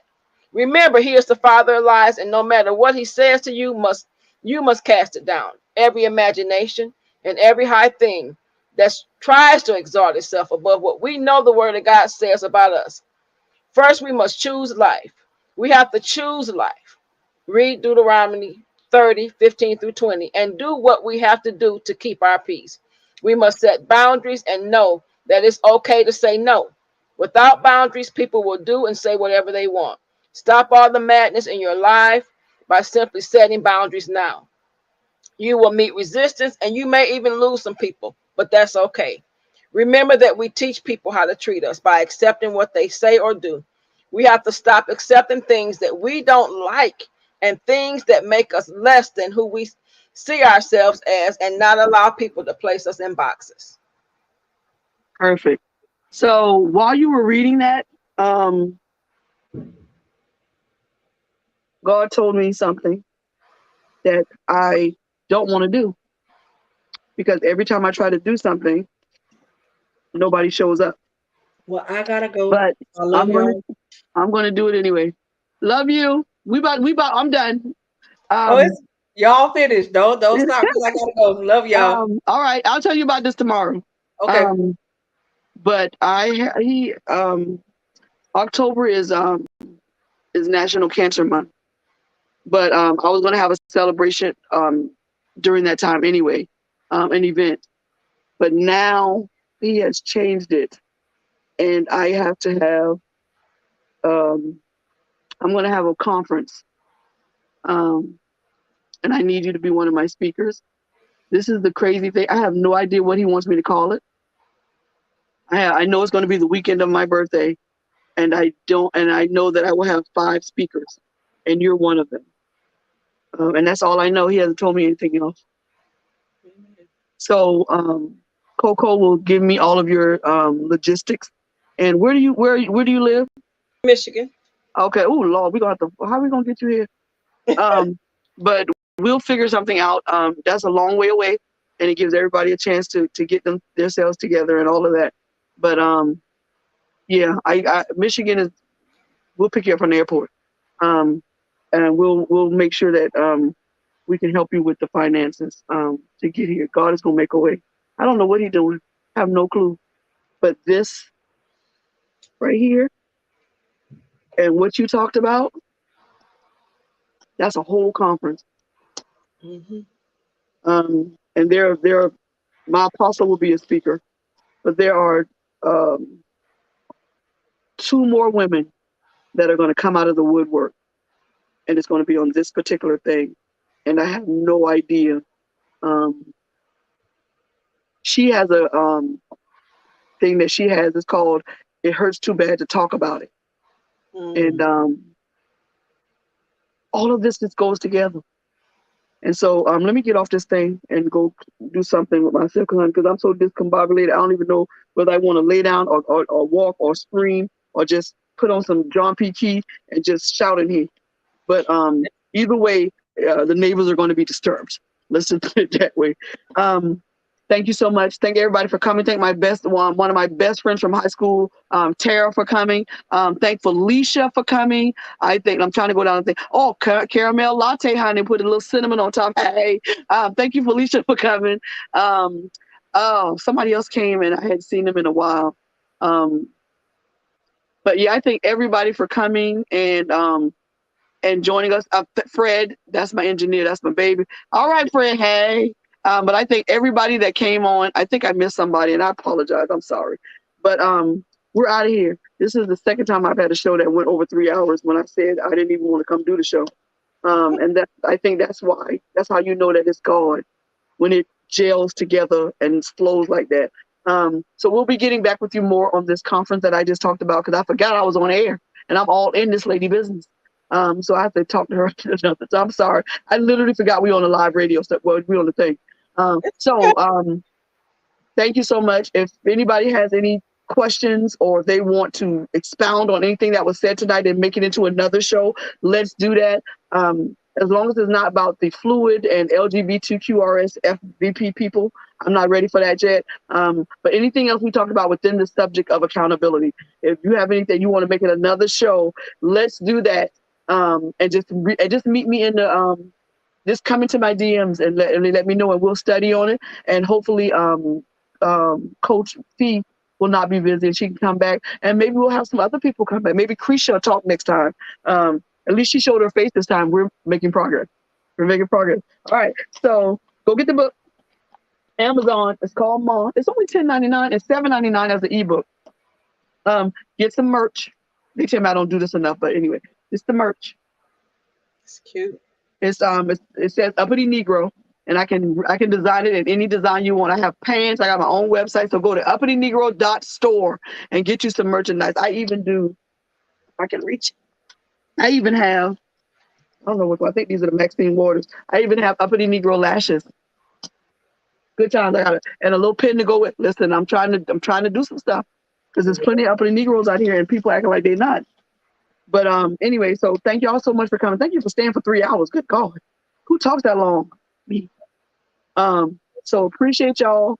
Oh, I have to make a shout out. I don't have the card. I'll have it next time. Shout out for my nail tech. These nails and all these little thingies stay on. I can go a month and a half, and all you'll know is I need a fill in, but nothing falls off ever. I'll have Chandrika card. She's downtown on Meeting Street. Ever have whenever she's been doing my nails since I started driving truck, ever have anything, nothing falls off. And so I was going to give her a shout out, and then I'll talk to you about the guy I drive for. He wants to be a sponsor for the show. And so we're still looking for sponsors, for people to sponsor the show, so that we can start doing like little giveaways and stuff. So that's it. I think I talked about myself enough. Coach Fee, you have any closing remarks, darling? I do not. I just, other than to say thank you for allowing me on your platform. I appreciate that, and allowing me to speak to your tribe. Yeah. I always say that because these are your people that's following you, and that you have built, you have built up followers. And so allowing me to speak to your crowd, who God has given you to hear your voice, I appreciate being allowed on your platform. And also, if you want to follow me, I'm on all platforms. And yeah, tell them.